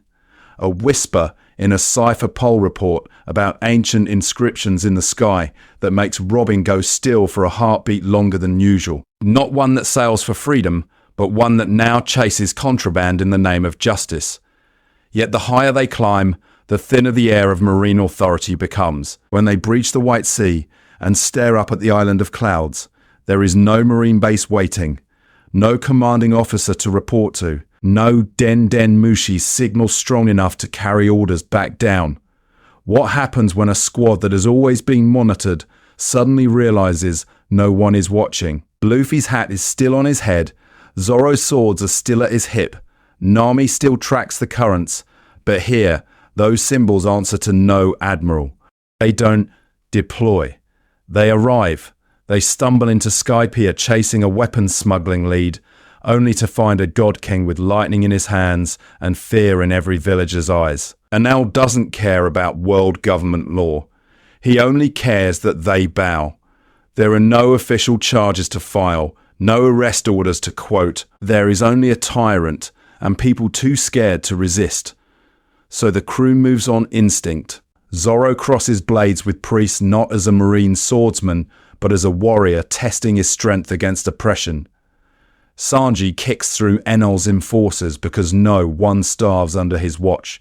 Not on the sea and not in the sky. Nami sides with the Shandians when she realizes taxation here is just another word for sanctioned theft. Luffy doesn't announce an arrest. He just looks at Enel's throne and decides it needs to be empty. Let us take a look at this what-if scenario from Robin's eyes. With no superior breathing down her neck, she walks into the ruins alone. A poneglyph in Shandora speaks of an ancient weapon again, of a power the world government insists must never be named. But here, carved in stone that predates their banners, is proof that history itself has been chained. If this weapon is real, and if the government fears its truth more than its destruction, then what else have they buried under absolute justice? When she steps back into the sunlight, she doesn't just doubt their justice. She doubts their entire story of the world. And the others, who just fought as themselves, are closer than ever to walking away from the uniform for good. Because if the sky can exist beyond their reach, what other truths are waiting beyond their orders? Water 7 and Enies Lobby, a buster cool on their own souls. If the sky can exist beyond their reach, then what happens when the sea itself turns against the world government's story? Picture this. Late afternoon over Water 7, steam hissing, ship masts like a forest of spears, and instead of a pirate city of craftsmen, it is the beating industrial heart of marine power. Not a neutral hub of shipwrights, but a fortified marine shipyard where blue uniforms outnumber civilian clothes 10-1. In this alternate timeline, Frankie is not a flamboyant outlaw dismantling ships for scrap. He's a conscripted genius, a special civilian contractor whose blueprints are classified and whose chains are made of debt, blackmail, and the shadow of the Buster Call that erased his mentor. His hands build the very warships that enforce justice, even as every rivet feels like a betrayal of Tom's dream of ships that sail for freedom, not domination. But when Luffy's squad docks at Water 7, it's not for casual repairs. It's for a critical refit after their Sky Island incident exposed just how far the world government will go to hide the truth. For Frankie, their arrival is opportunity and threat at once. Opportunity, because he sees in this reckless marine captain the same wild, impossible strength that once defied the sea train. A threat, because any bond with them could drag him deeper into the very institution he quietly hates. Let us take a look at this what-if scenario from the government side. CP9 isn't dispatched to hunt a pirate Nico Robin. They're sent to reclaim a runaway asset, the last living archaeologist who can read the Void Century, a woman officially listed as dead and unofficially catalogued as a weapon. Their secondary mission? Audit and, if necessary, neutralize a marine squad whose pattern of disobedience, from Alabasta to Skypiea, has begun to look less like creative tactics and more like ideological drift. Robin sees the writing on the wall before anyone else. She has worn uniforms before. She knows what it means when the world government smiles and says, "For the greater good." In her mind, there is only one way to save them: surrender, accept reclassification as property, and let Luffy's crew keep their ranks, their pensions, their carefully curated record of justice. Not in a loud ideological speech at first, but in the simple, stubborn way he always has. How can a system that demands Robin's erasure be called justice at all? How can a marine emblem on his coat matter more than the friend who laughed in the rain at Whiskey Peak, who risked everything in Alabasta, who walked with them into the sky? Enies Lobby becomes the breaking point. Not a pirate siege, but a marine-on-marine civil war in miniature. Luffy's squad storms a government stronghold flying the same flag they wear on their sleeves, fighting fellow Marines, cipher pole agents, and the very doctrine they were raised on. Every clash of sabers is a question: is obedience strength, or is strength the courage to disobey? When Sogaching's shot ignites the banner over Enies Lobby, it is not a Jolly Roger that burns. It is the world government's own flag, set ablaze by its so-called protectors. In that moment, they don't renounce justice. They redefine it, declaring that some people and some truths stand above any order. But once you burn your own flag, can you ever go back to being just another squad, or have you just declared war on the entire world? Frankie's dream ship for a marine outlaw crew. Picture this. The flag is still smouldering over Enies Lobby. Ash drifts through the air. The symbol of the world government curls and blackens, and in that silence another sound rises, the distant pounding of hammers on steel. In this alternate timeline, the next battlefield isn't a courthouse, it's a shipyard. Frankie doesn't greet Luffy's squad as saviors, he greets them as Marines. To him, that word is not justice, but the uniform that dragged Tom away, the hands that turned his dream ships into cold instruments of control. His fists swing first, his accusations second. How can he trust a crew that wears the same emblem as the men who killed his mentor's future? And Frankie hated the government for taking Tom. Here, that hatred is sharper, because the Great Pirate Era never exploded to distract the world. The story of Tom's trial never got buried under waves of pirate headlines. It became a quiet scar, a whispered warning about what happens when genius serves the wrong master. And Frankie has spent years making sure his craft never again becomes a chained dog of the Marines.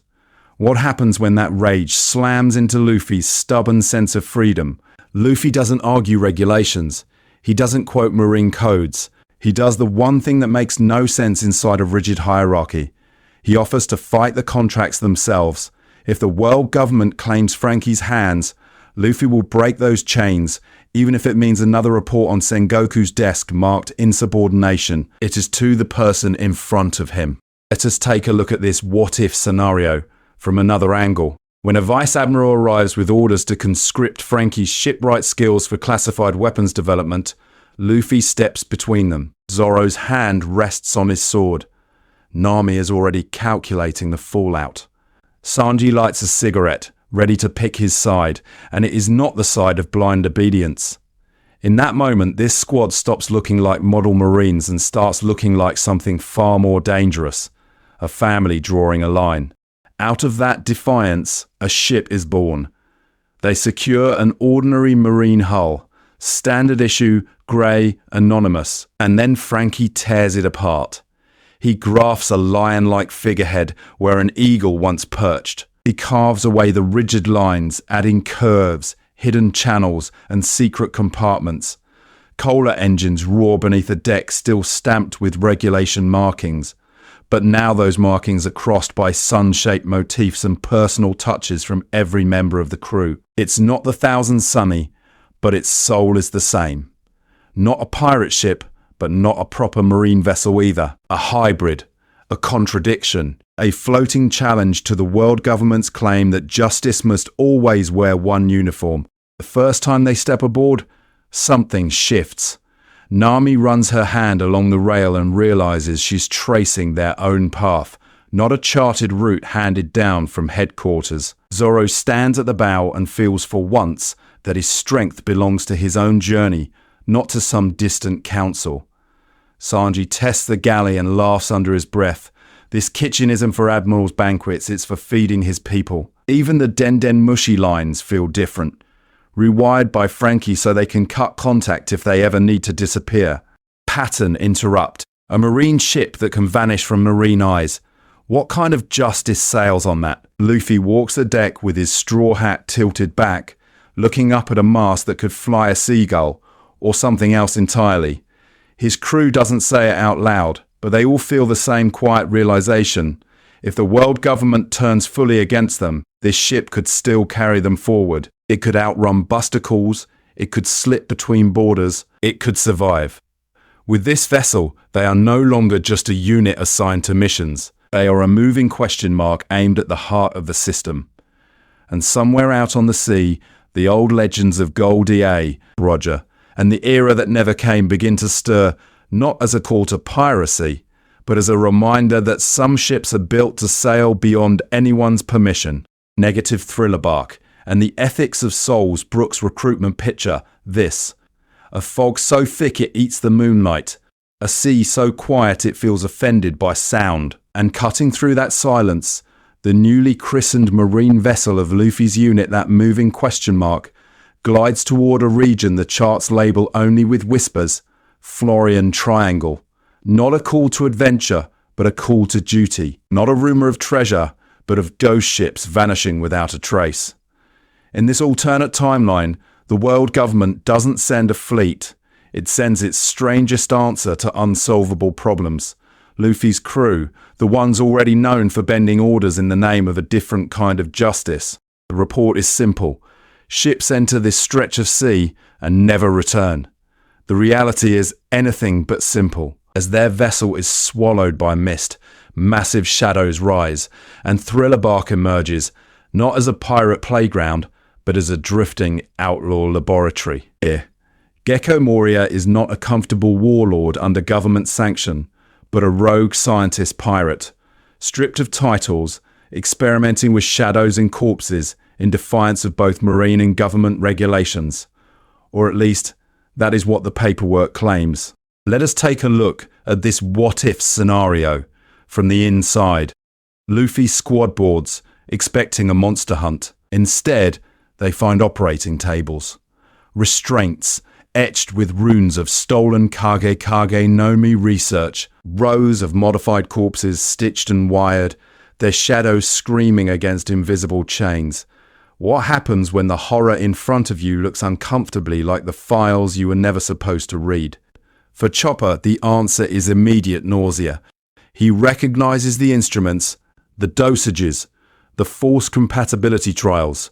They echo classified medical diagrams he once glimpsed in marine labs, projects labelled as bioweapon countermeasures, never fully explained. For Robin, it's the language on Moria's notes that chills her, the same clinical phrasing, the same cold distance from the suffering described. Different ship, same handwriting of the world government, and in the centre of this nightmare stands Brook, a living skeleton in a marine coat long since torn away, violin in one hand, cane sword in the other. He has been both subject and enforcer here.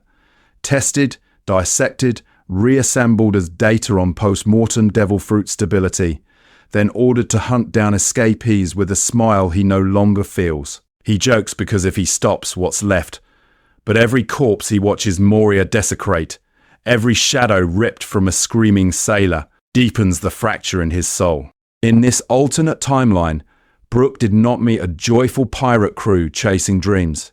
He met scientists with badges and pirates with scalpel hands, both claiming necessity, both demanding his cooperation. He stayed because he was desperate for companionship, yet horrified by what that companionship cost. When Luffy's unit storms the lab, they don't recite regulations. They smash cages, they free shadows, they argue openly about whether this is really so different from the government's own black projects. Can you enforce justice using tools born from the same cruelty? Answer for Luffy is simple. He punches Moria through a wall and orders every experiment destroyed. For Chopper, it's shaking hands as he burns notes that could make him famous. For Robin, it's a quiet decision to remember every name on every tag. And Brook watches. He watches Marines who refuse to hide behind paperwork. He watches them destroy not just pirate horrors, but any hint of government ownership they find among the blueprints. In that moment, the symbol on their coats matters less than the choices in their hands. So when the smoke clears and the dead are finally allowed to be dead, Brook does something he has never done since losing his crew. He asks to join another.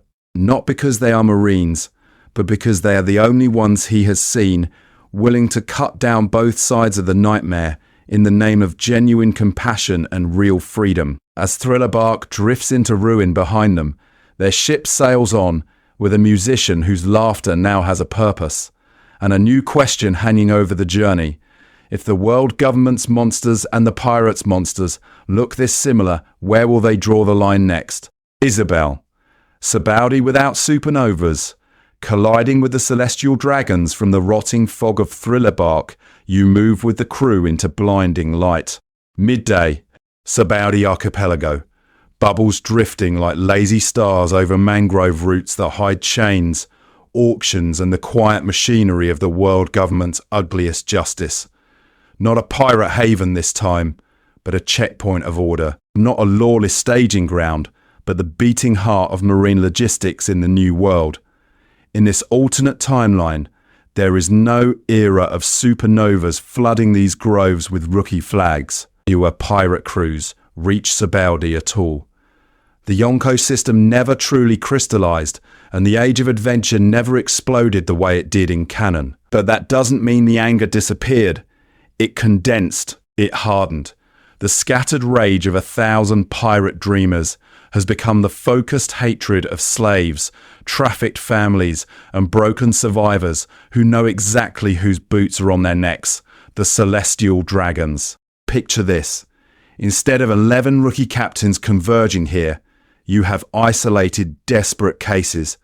A lone fishman trying to free his people. A minor revolutionary contact smuggling children off the islands. A nameless woman dragged from a destroyed village. The resentment isn't spread across a crowded, lawless bay. It's trapped in cages beneath chandeliers, simmering in silence.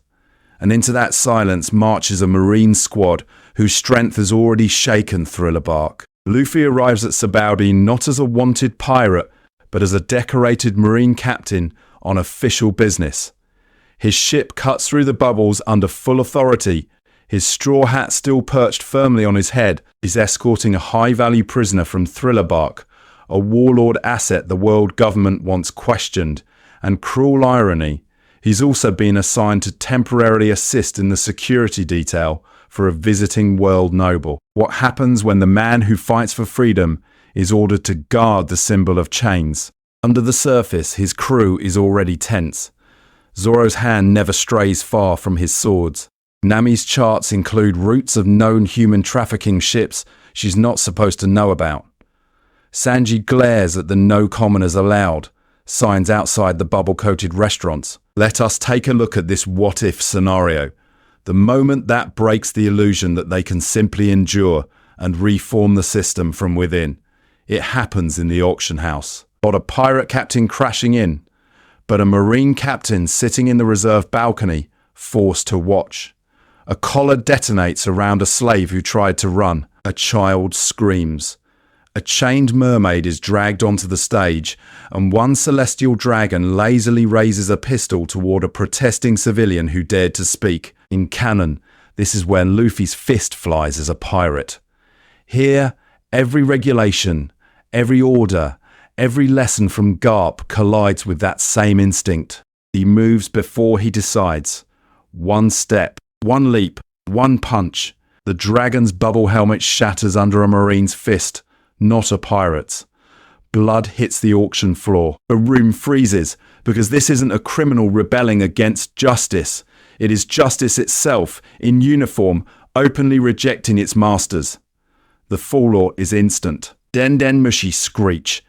Officers scream for Luffy's arrest even as civilians cheer. Word races up the command chain faster than the blood can dry. A Marine captain has assaulted a celestial dragon. Not a rogue pirate to be crushed, but one of their own to be made an example of. Admirals are dispatched, not to hunt the next generation of pirate legends, but to execute or capture a rising Marine hero whose very defiance could split the ranks. As the bubbles tremble and warships converge, Sabaody stops being a checkpoint and becomes something far more dangerous. The opening battlefield of a potential Marine civil war. And when those first Admiral footsteps echo across the mangrove roots, the only question left is simple. Which side of justice will break first? Marineford reimagined. A war for control of justice, those first Admiral footsteps at Sabaody don't just echo toward one boy. They echo toward Marineford itself. Picture this. Not as the execution ground of the Pirate King's son, but as the courtroom where the entire concept of marine justice is about to be put on trial. In this alternate timeline, the world never plunged into a great pirate era. There are still pirates, still monsters, still legends like Whitebeard, but they move like shadows behind the curtain. No Yonko banners, no open declarations. The world government has spent decades quietly strangling any adventure that grows too loud, forcing even titans to negotiate, to retreat, to rule from the edges instead of the center. Not a sea of flags chasing freedom, but an ocean of whispered deals and controlled skirmishes. Whitebeard still commands a vast crew, still carries the strength to split the seas, but his influence is tolerated only because it is contained. Shanks still sails, yet his peace talks with the Gorosei are less about balance and more about leash length. The world government doesn't want war. It wants silence. It wants the illusion that its Marines have already won. Ace exists inside that illusion. Still Roger's son, still hidden by Garp. But without a great pirate era to vanish into, his very bloodline is a classified threat. Instead of a public manhunt, his capture is handled as a quiet internal Marine affair, a sealed file, a restricted cell, a problem to be erased before anyone can ask, what happens when the Pirate King's legacy wears a marine uniform? Then Sabaody happens. Luffy punches a celestial dragon. The Straw Hat-led unit openly defies orders to protect civilians and allies. And in that instant, every buried secret, Ace's lineage, Garp's compromise, Sengoku's doubts, Roger's unresolved shadow erupts into the open. Marineford is hastily reframed. Officially, it's a staged disciplinary event to punish Luffy's insubordination and, if necessary, dispose of Ace. Unofficially, it is a global performance designed to reassert the world government's absolute control over its own forces and the narrative of justice itself. Let us take a look at this what-if scenario from the stands. The world watches Denden Mushi broadcasts, expecting a clean display of power, admirals disciplining a rogue captain, a dangerous prisoner removed, order restored. Instead, the first pattern interrupt arrives in the form of Whitebeard's fleet tearing through the bay. Not to topple Marineford, to demand an answer. Who gave the world government the right to decide whose justice survives? Whitebeard isn't just there to save Ace. He is there to stand beside a defiant Marine captain and say, in his own way, that strength without freedom is just another kind of cage. For once, his booming declaration doesn't oppose the Marines as a whole, it opposes the invisible hands above them. And suddenly, the line isn't Marines versus pirates, it's obedience versus conscience. Marines begin to hesitate. Some lower their rifles when they see Luffy, still in a marine coat, still wearing that straw hat, shielding prisoners and civilians alike. Others tighten their grips, shouting that orders are absolute. Vice admirals clash with vice admirals. Pods splinter mid-charge. You can almost feel Zoro's blade stopping inches short of a fellow officer. Nami screaming coordinates that sound suspiciously like escape routes. Sanji kicking away cannon fire meant for both pirate and marine ships. The battlefield fractures. Pirates surge through gaps in the lines, not as a unified armada, but as opportunists testing the cracks in the world government's armor. Civilians and lower-ranked soldiers stare at the chaos and ask the question the elders fear most. If the guardians of order are tearing each other apart, what does justice even mean anymore? By the time the first execution order is shouted, it's no longer clear who it's truly aimed at. Ace, Luffy, or the very idea that Marines can choose their own path. And as the smoke thickens over Marineford, one thing becomes undeniable. This isn't a war to protect justice. It's a war to control the word itself. And the world will not forget what it sees here. Roger in the shadows, the missing king's quiet moves amid that chaos over Marineford. Far from the roar of cannon fire and collapsing ice, an old man listens to a crackling transponder snail, a muffled broadcast, a boy screaming for his brother, a world government screaming for control. And somewhere in the dark, Goldie Roger does something no one believes he can still do. He laughs. Picture this, not the execution platform at Logtown, but a cramped room in some nameless port. Late at night, the air thick with seawater and medicine. In this alternate timeline, Roger never turned himself in. He vanished, permanently ill. Yes, but not yet claimed. Some days he hides under an alias, a wandering sailor with an easy grin. Other days he's just a ghost in the records, a bounty poster the Marines keep updating even though no one has seen him in decades. What happens when the most dangerous man alive refuses to die on schedule?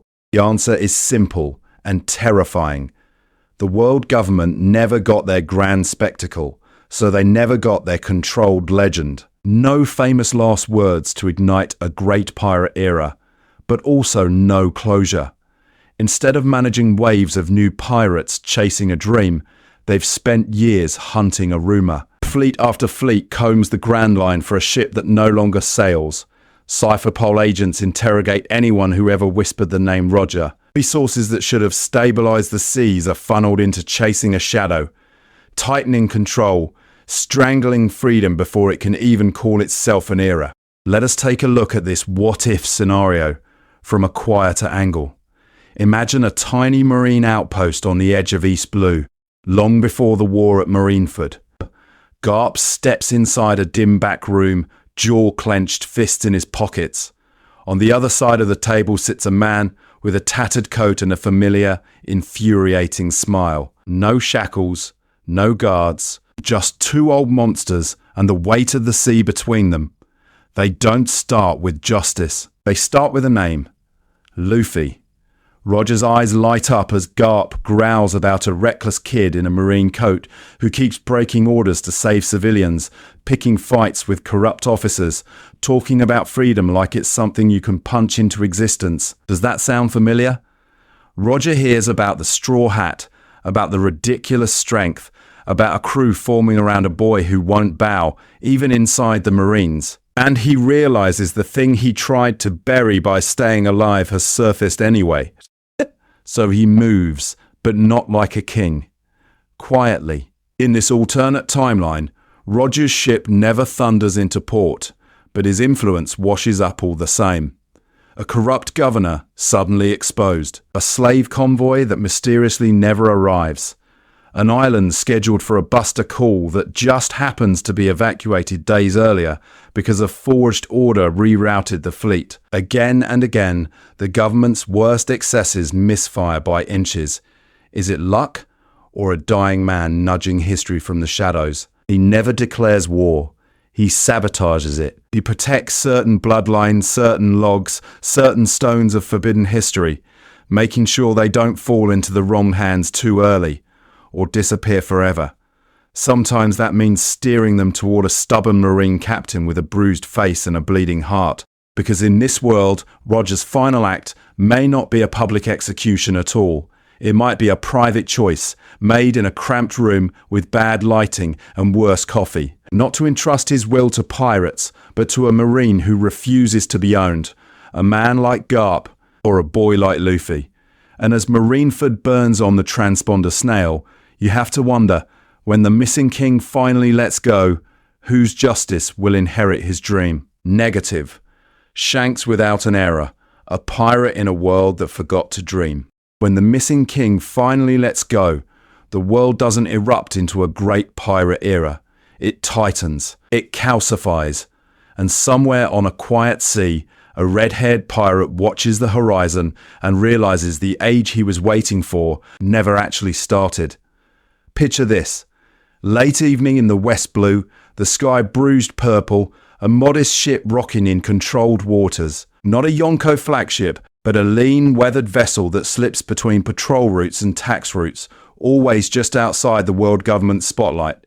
In this alternate timeline, Shanks is still a captain, still laughing, still drinking, still chasing adventure.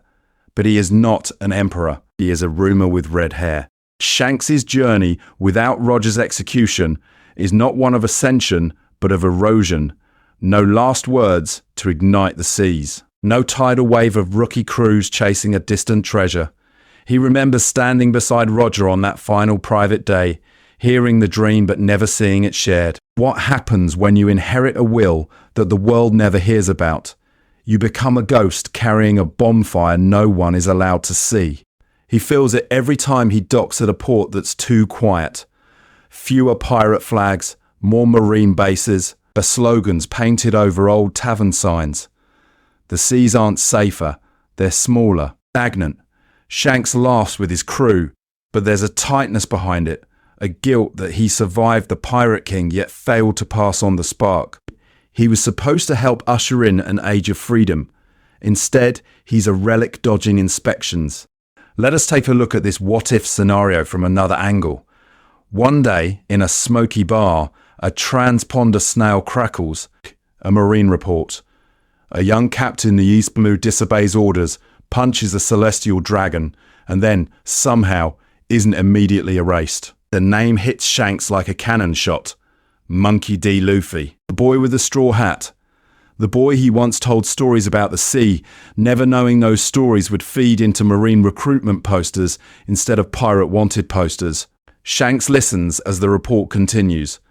Unauthorized evacuations, civilian protection over mission parameters, direct defiance of Tenryubito authority, a marine who risks everything for people with no power. Not one that sails for freedom, but one that now represents the authority of the Marines, while acting like anything but. And Shanks does something rare. He goes quiet. Their reunion doesn't happen on a friendly pier. It happens in the shadow of a world government flag, on a neutral island where both have been ordered, in very different ways, not to be. Luffy arrives in a marine coat, Justice Kanji billowing. Shanks steps off his ship, outlaw, pirate, bounty high enough to justify a buster call in this tightly controlled age. For a heartbeat it looks like they're enemies. But look closer. His straw hat still perched firmly on his head, though now it carries a different meaning. Luffy stands like a marine, but speaks like a man who refuses to be owned. Shanks grins, but his eyes search Luffy's face for the answer to a question he's been running from. Who really inherited Roger's dream? The tension between them is sharp. Luffy demands to know why Shanks stayed small, why he never tore the system open. X said. Shanks fires back, why wear their coat if you hate their chains? Yet beneath the clash of uniforms they recognise the same stubborn core. Two heirs of a missing era, one outside the law, one inside its walls. And here is the turning point. In canon, Shanks bets on a pirate boy to shake the world. In this alternate timeline, standing before a marine captain who punches celestial dragons and saves people even when the orders say don't, he does not offer Luffy a place on his crew. He does not ask him to abandon the Marines. Instead, he chooses distance, protection from the shadows. He will sink ships meant to accidentally erase Luffy. He will misdirect Cypher Pole agents. He will let the world believe he's only guarding his own freedom, while secretly guarding a single reckless Marine who might do what pirates never could, change the system from within, or break it so completely that something new has to rise from the wreckage. But if Shanks is betting on a Marine to finish Roger's unfinished journey, you have to ask yourself, how long can a man like Luffy stay inside a system built to crush exactly that kind of dream before the uniform itself becomes the next thing he has to destroy? The Revolutionary Army as the new pirates sow. If the uniform is the next thing Luffy might have to destroy, who does the world think he's destroying it for? Picture this. Not pirates, not Yonko, not a great pirate era flooding the seas with flags and skulls. Instead, in this alternate timeline, every whisper of rebellion, every toppled tax office, every shipyard fire is blamed on one name the world government never shows a face for, the Revolutionary Army. Without mass piracy to point at, the propaganda machine needs a different monster. Not a pirate king, but a phantom general. Posters in marine bases don't warn about infamous captains. They warn about insurgents. Classroom lectures don't fixate on pirate bounties. They drill into you that revolutionaries corrupt good citizens, spread lies about justice, and want to tear down the very order that keeps the seas safe. What happens when the boogeyman isn't a man at all, but an idea you're told to hate before you even understand the word freedom? In the shadows, Dragon adapts. He doesn't waste time chasing a pirate race that never starts. He goes straight for the roots. Not just crooked kings, but the arteries of power themselves. Supply lines to Holy Land processions, Cypher Pole relay hubs, marine weapon depots tucked into quiet blues. A tax galleon vanishes here. A communications tower burns there. And suddenly a whole region realizes it can breathe without the world government's boot on its neck. Let us take a look at this what-if scenario where every terrorist incident on the news is actually one more link in Dragon's invisible chain. And Luffy grows up saluting the very institution Dragon is dismantling. His crew of marine misfits is sent to pacify villages accused of harbouring revolutionaries. On paper, they're rooting out saboteurs. In reality, they keep running into the same pattern. Starving towns, over-collected tribute, nobles guarded while peasants are punished. One mission, it's a dock worker labelled an agitator for refusing a new tax. Another, it's a schoolteacher jailed for teaching history without censoring the void century rumours. How many times can Luffy see this before the word revolutionary starts sounding less like criminal and more like mirror? Here's your pattern interrupt. The first time Luffy meets Dragon, It isn't in a stormy port with a cloak billowing dramatically. It's on opposite sides of a burning bridge, a marine assault on a key revolutionary cell. Smoke thick, light sky red. Luffy, now a feared young captain, is ordered to capture the mysterious commander leading the raid on a government armory. Dragon stands at the center of it all, calm in the chaos, giving orders that prioritize evacuating civilians over winning the battle. Neither knows they share blood. Both recognize something unsettlingly familiar. Luffy charges because that's his mission. Dragon blocks him because that's his resolve. F's clash, not one that sails for freedom, but one that now represents the authority of the Marines against a man who abandoned that authority long ago. Their strength is similar, their instincts almost identical. Protect the weak first, deal with the enemy second. They argue mid-fight about methods.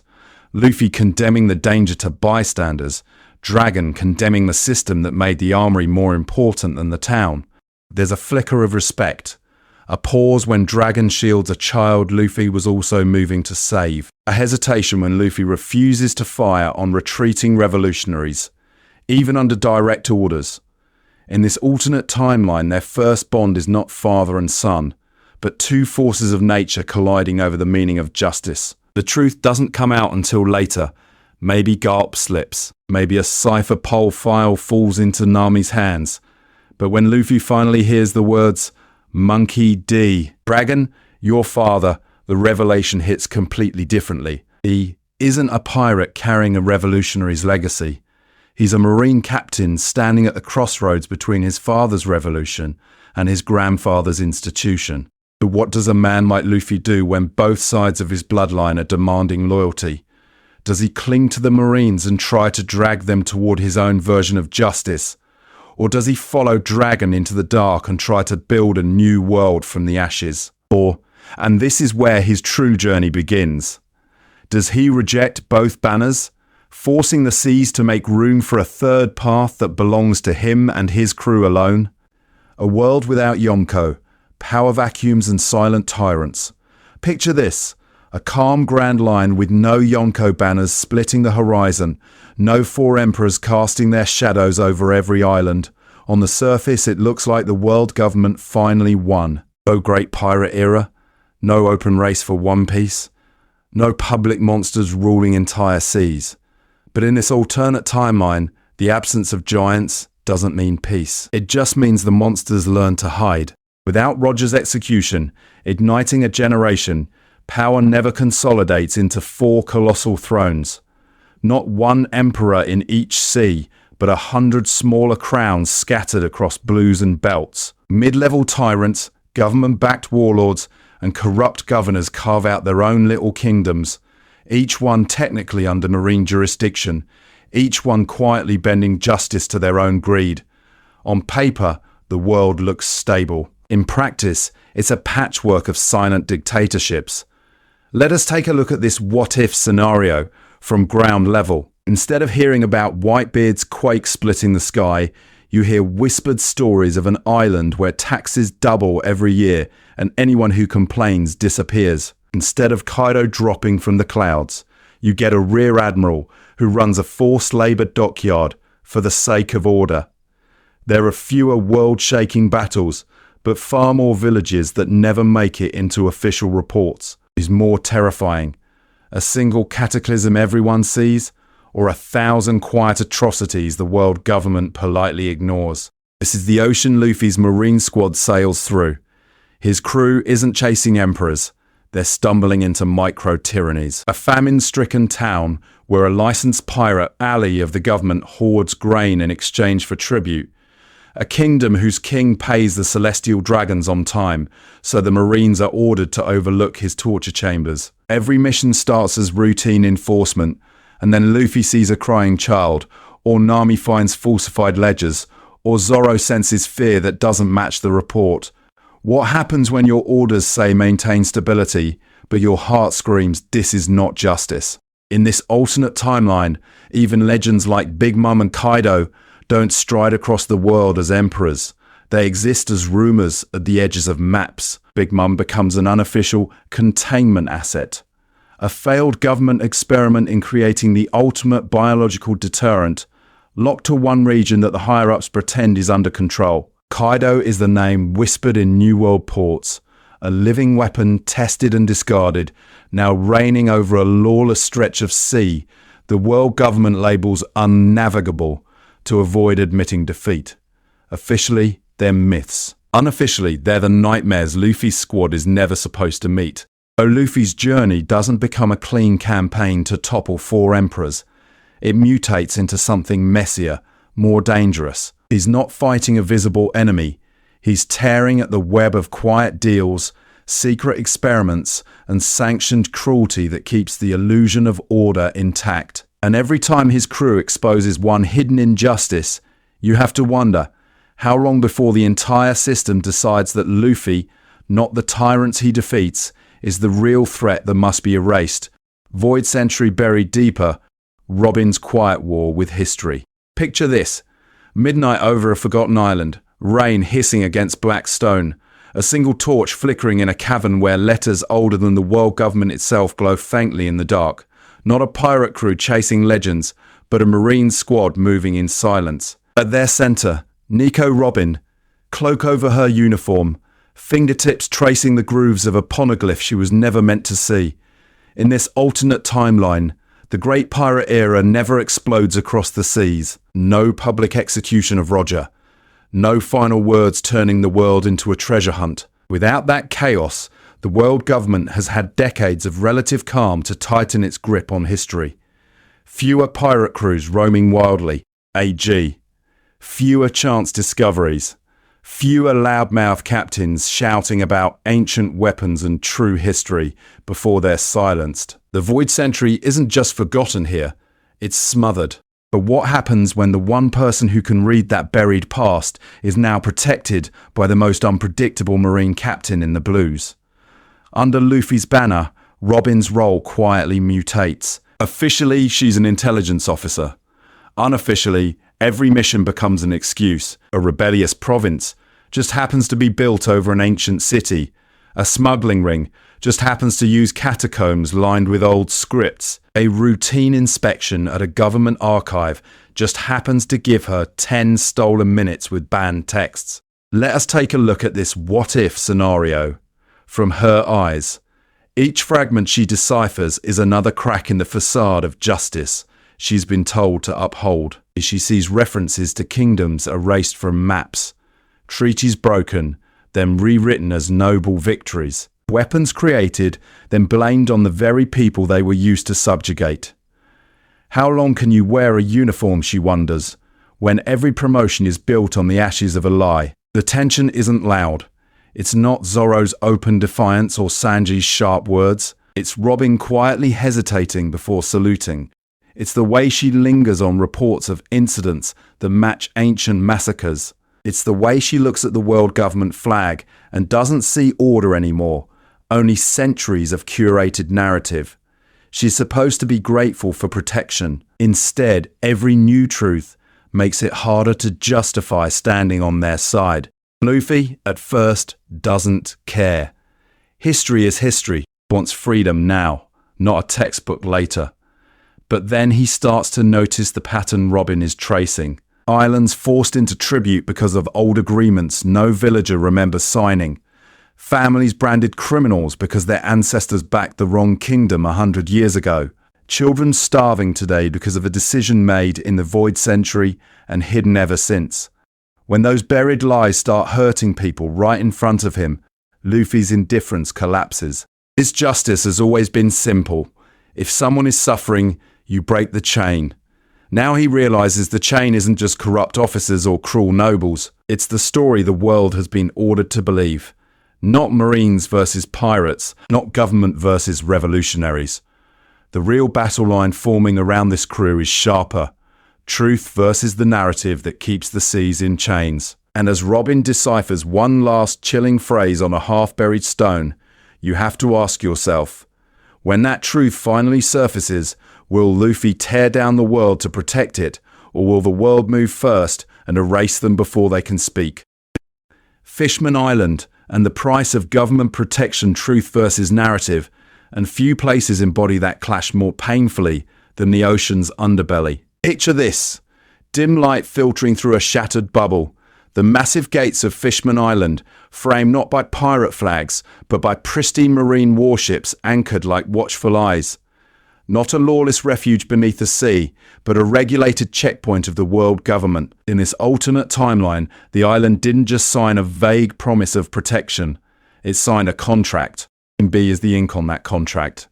His strength, his honor, his years in the Marines become the bridge that finally secures Fishman Island an official protection agreement. On paper, it sounds like justice. Safe trade routes, guaranteed patrols, an end to casual human raids. But what happens when protection stops being a shield and quietly turns into a leash? The fine print is brutal. Restricted trade with unauthorized surface nations, forced cooperation with deep-sea marine operations, and a quiet, constant demand crack down on any revolutionary whispers among your own.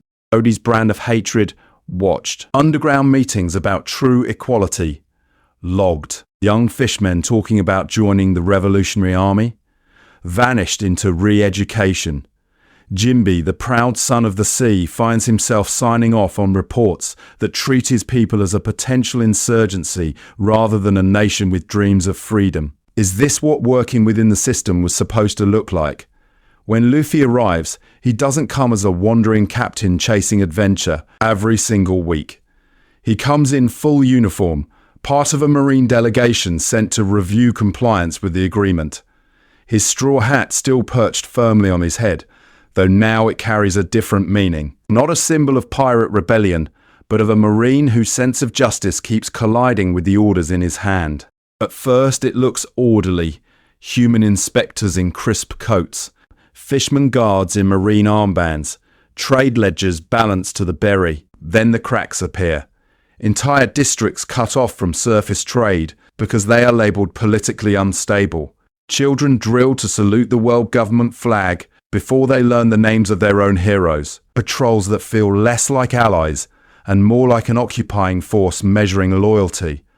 Let us take a look at this what-if scenario from Luffy's eyes. How do you call this safety when even the currents feel monitored? The pattern interrupt comes in something small.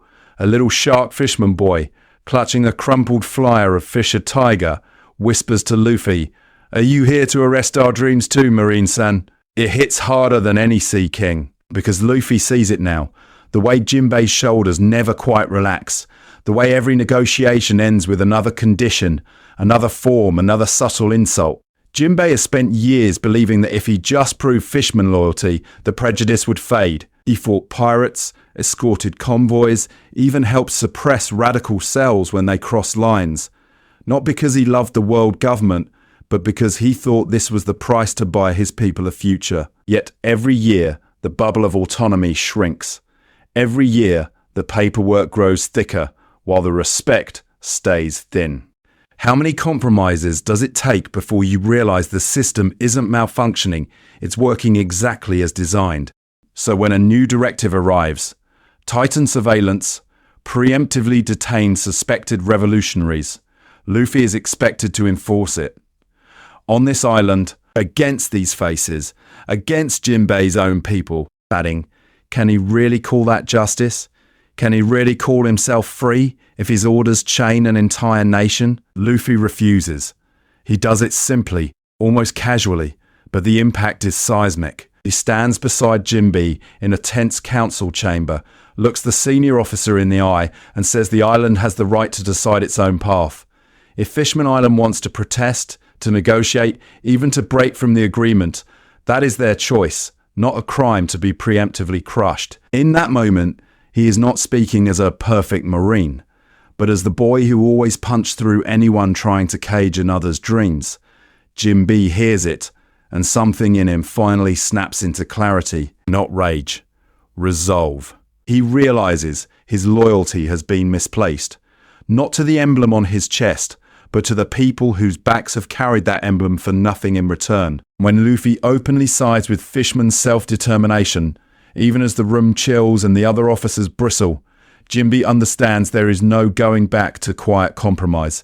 He takes off his cap, sets it on the table and chooses not the world government's version of order, but Luffy's dangerous, uncertain, infuriatingly honest pursuit of freedom. From that point on, he isn't just a respected liaison. He is fully, unmistakably part of Luffy's crew in all but name, and the world government has just watched one of its strongest underwater pillars drift out of its grasp. And if they're willing to tighten the noose on Fishman Island, what will they do to a marine squad that starts cutting ropes instead of pulling them? Dressrosa without a warlord system. Doflamingo's new mast. Picture this. Early morning over Dressrosa, the streets washed in soft gold, children laughing, flags of the world government fluttering in a warm breeze. On the surface, it's a postcard of order and prosperity. Not a pirate haven, but a model kingdom the Marines are told to admire. In this alternate timeline, the Shichibukai system never crystallizes into a public institution. There is no official license that turns monsters into government dogs. Instead, men like Don Quixote Doflamingo thrive in the shadows, not as recognized warlords, but as silent partners. He isn't a legalized pirate. He's a ghost broker, threading himself between the underworld and the quiet, well-furnished offices of certain cipher pole chiefs and high-ranking celestial dragon agents. How do you arrest someone whose name is written into black budgets and sealed orders? To the outside world, Dressrosa gleams. Tourists see smiling gladiators, flower-covered streets, and a king who hosts Marines with impeccable courtesy. Reports filed to Marine HQ speak of stability, tax compliance, and perfect cooperation with world government directives.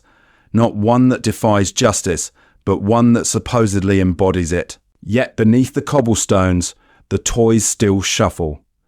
The same factory still grinds out weapons and SAD. The same slavery, the same memory theft, the same broken families, only now any hint of trouble can be dismissed as enemy propaganda.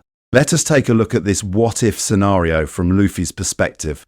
His squad isn't dispatched to topple a tyrant. They're sent on what looks like a routine mission, investigate minor irregularities in weapons reports, secure a new supply line for strategic defense, and show the flag in a loyal allied kingdom. It's paperwork, diplomacy, maybe a little gladiatorial entertainment on the side. What happens when a crew that still believes in justice walks into a stage-managed paradise? The cracks start small. A toy soldier that knows marine protocols. A missing witness whose file has been erased, not by pirates, but by an internal cipher code Nami recognizes from other cover-ups. A shipment of weapons tagged with clearance that only a handful of world government officials should have. Step by step, the journey stops feeling like an inspection and starts feeling like an autopsy. Who signed these authorizations? Why do Doflamingo's private deals match patterns Nami has quietly tracked across other clean islands? Soon, Luffy isn't just staring at a cruel king. He's staring at a web that reaches back into the very institution he serves. Taking down Doflamingo doesn't just mean collapsing a criminal empire. It means dragging into the light the admirals, cipher pole directors and Mirageois intermediaries who fed him slaves, covered his tracks and bought his weapons. A clean victory would be simple. Arrest a few underlings, write a sanitized report, and let the higher-ups quietly reassign their favorite broker. But Luffy has already watched Fishman Island strangled by those same quiet compromises. So when the palace falls and the factory is exposed, he doesn't whisper his findings up the chain. He shouts them to the world. He topples Doflamingo in the open, names the codes, names the offices, dares the world government to respond. Will they admit their role or brand his entire squad as traitors? That question is exactly the line he chooses to cross. Wano as a closed case, samurai isolation and marine limits. Doflamingo's fall doesn't echo for long before another word starts surfacing in the reports Luffy isn't supposed to see. Wano. A name without coordinates. A crisis without a file. Picture this. Late night in a smoky harbour tavern, rain hammering the roof while a marine coat hangs over the back of a chair, and the real map of the world is being drawn in whispers, not ink. In this alternate timeline, Wano remains what it was in canon. Sealed borders, proud samurai, a sky cut by smokestacks, but its position on the board is completely different. There is no formal Yonko system to balance it, no great pirate error to scatter attention. With Roger never sparking that age of chaos, the world government has fewer fires to put out, fewer legends to chase, and that makes one closed nation they cannot reach all the more intolerable. How do you enforce justice on a country that refuses even to acknowledge your existence? Officially, Wano is a myth, uncharted, irrelevant, unworthy of a single line in a marine briefing. Unofficially, it is an obsession. In back rooms of Moriage, elders study incomplete charts and faded journals, muttering about ancient weapons, forbidden history, and a land that might still remember the century they buried. Not a sovereign nation to respect, but a locked vault they desperately want to crack. And at the center of that vault, another problem they pretend not to see. Kaido still exists, but not as a crowned Yonko whose name defines an era. He is a regional calamity, a monstrous warlord the world government classifies as an internal anomaly, and then quietly files away. Not a pillar of balance, but an embarrassment. Not a recognized emperor, but a living reminder of their limits. The dragon they decided it was safer to ignore than to challenge. Luffy's squad doesn't hear about him from Sengoku or Akainu. They hear about him from a half-starved fisherman pulled from a wreck who speaks of a dragon-shaped shadow over burning fields. From a smuggler Nami corners on a moonless night, his ship loaded with strange steel and unfamiliar weapons. From a woman with Wano steel in her eyes who bows to Zoro and calls his blade a foreign insult. Let us take a look at this what-if scenario where the truth reaches them, not through orders, but through wounds. What happens when a marine captain who just exposed Dressrosa hears about a land that has been Dressrosa multiplied by 10 for decades? The strategic dilemma is brutal. To intervene in Wano is to violate the very sovereignty the world government claims to uphold. To move against Kaido is to shatter the unspoken pact of mutual denial. They don't name him, he doesn't challenge them openly. If Luffy crosses that line, he isn't just disobeying an order. He's rewriting the rules of engagement themselves. For Nami, it's a question of maps. How can her charts be honest if they erase an entire nation? For Zoro, it's a question of strength. What is his dream worth if he turns his back on a country of swordsmen living under a monster? For Sanji, it's the sight of starving Wano refugees in ports the Marines patrol daily. Freedom, justice, duty, each word suddenly feels heavier than any rank. In this alternate timeline, Wano becomes the purest test of Luffy's evolving philosophy.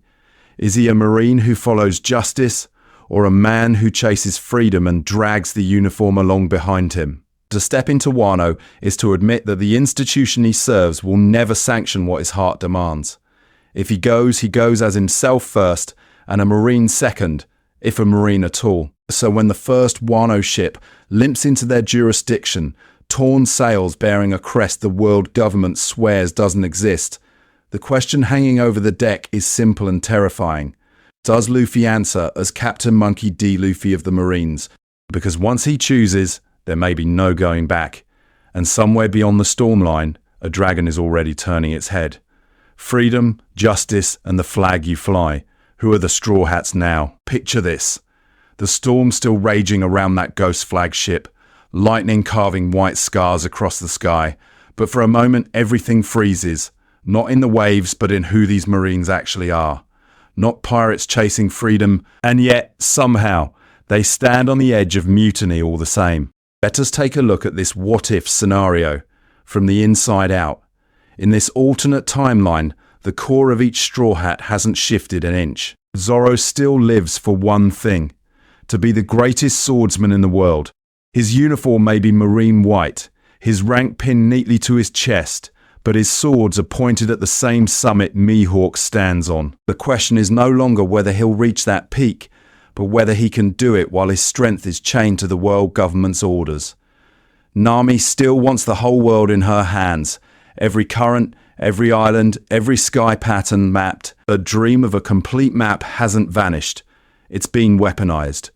The Marines fund her voyages, give her access to routes only admirals see, but demand that every chart she makes feeds their control. Is a map of the world still her dream if it becomes a grid for taxation, buster calls, and surveillance? Sanji still chases the All Blue. The kitchens may be on a warship instead of a Barati, but his heart is still in that impossible sea where every fish gathers. He feeds starving civilians against protocol, sneaks extra rations to prisoners, and picks fights with officers who treat food as property. What happens when a man whose cooking is about freedom is told that every grain of rice belongs to the state? Robin is still hunting the true history, only now she does it from inside the archive instead of on the run. Classified records, sealed mission logs, erased islands. She sees the fingerprints of the Void Sentry everywhere. The uniform protects her body, but tempts her mind. If she plays the loyal scholar, how much truth can she steal before the world government notices the pattern in the files she requests? And around them all is Luffy. His straw hat still perched firmly on his head, though now it carries a different meaning. Not a pirate's declaration, but a quiet rebellion inside the Marines themselves. He calls them his squad, but they move like a crew. They disobey like a crew. They protect villages the paperwork says to abandon, punch celestial dragon proxies the briefings say to obey, and laugh too loudly for a regiment that worships silence. Oh, what are they now? Can true freedom exist inside an institution built on control? Or does Luffy's very existence as a Marine of freedom prove that the system is already cracking from within? When they raise their rifles in defiance of unjust orders, is that Marine justice evolving, or pirate spirit breaking through the paint? By the time that Forbidden Jolly Roger drifts into their path, the line is already blurred. Are they pirates at heart wearing Marine coats, Marines on the verge of desertion, or something entirely new? A third force that refuses both the world government's chains and the old era's chaos. As the storm closes in, you're left with one uneasy thought. Maybe the flag they fly next won't exist in any rulebook the world has ever seen. The final split. When the Straw Hat Marines must choose a side, the storm finally hits on a clear day. No thunder, no fanfare, just a single transponder snail crackling to life in Luffy's office, carrying an order that feels heavier than any Sea King. Picture this. Late afternoon over Marineford, the sun low, the shadows long, and a quiet command slips through the wire. Authorize a buster call on an island of historians and civilians accused of dangerous research. Not pirates, not criminals. Badly wants erased.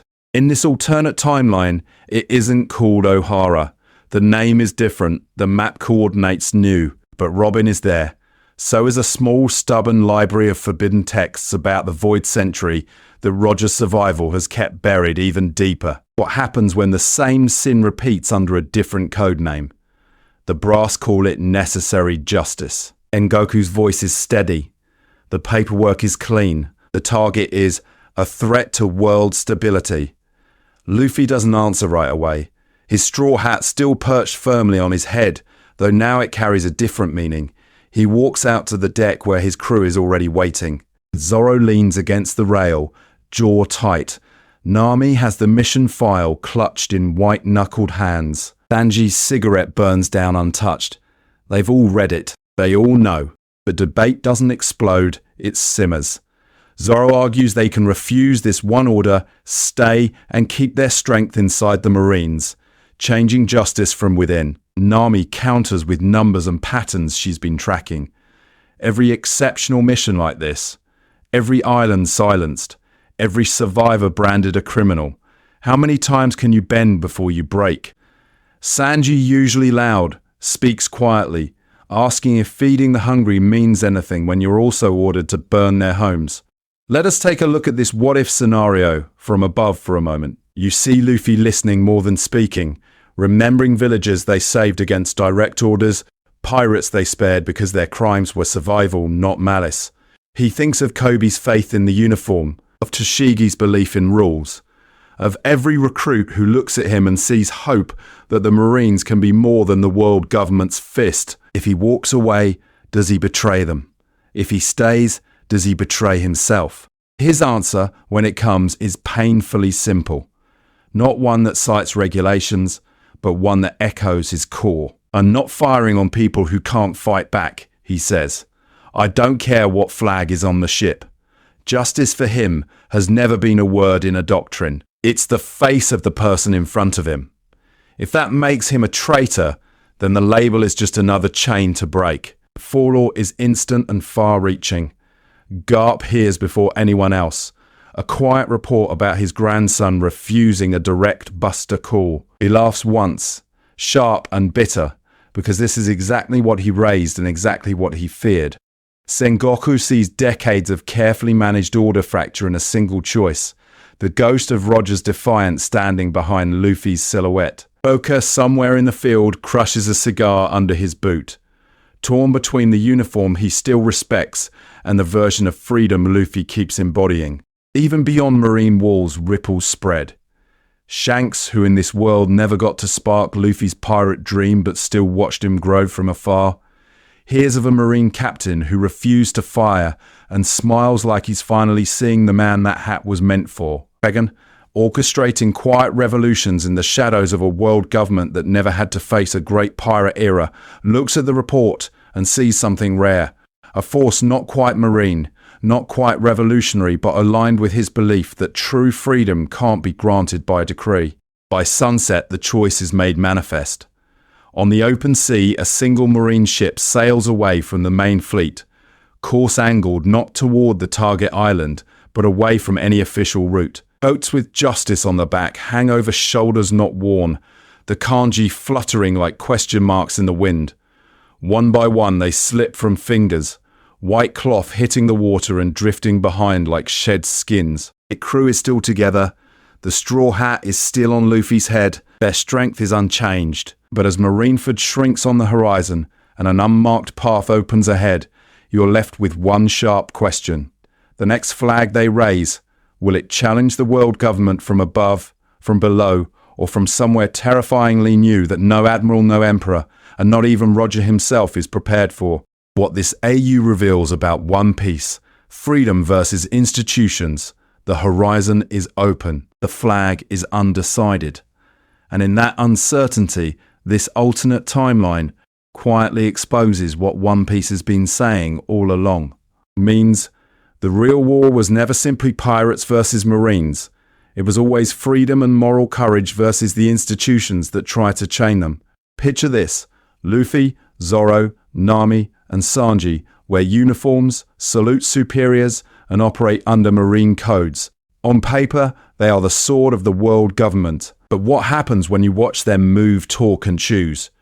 You realize they've rebuilt a pirate crew inside a battleship. Not one that sails for freedom, but one that now represents the authority of the Marines, while still clinging to their own dreams. Luffy is still the captain in everything but name.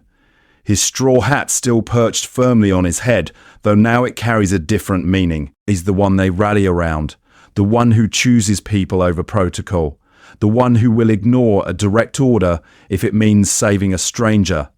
That is not marine discipline. That is pirate spirit wearing a blue coat. Zoro still follows the man, not the emblem. In canon, he joins a pirate ship because the captain's will matches his own. Here, he joins the Marines, but the dynamic is identical. His strength belongs to the swordsman who walks toward his dream without flinching. Nami still charts their journey, not for the glory of Marine HQ, but to keep her found family alive. Sanji still risks everything to feed the hungry, even when regulations say the rations are for officers only. Different roles, same heartbeat. Let us take a look at this what-if scenario, alongside Roger himself. In canon, Roger chooses a public death. He turns his execution into a spark that ignites the great pirate era and invites the world to chase adventure. In this alternate timeline, he survives in the shadows, and the world government tightens its grip so hard that the era never begins. Which is more dangerous?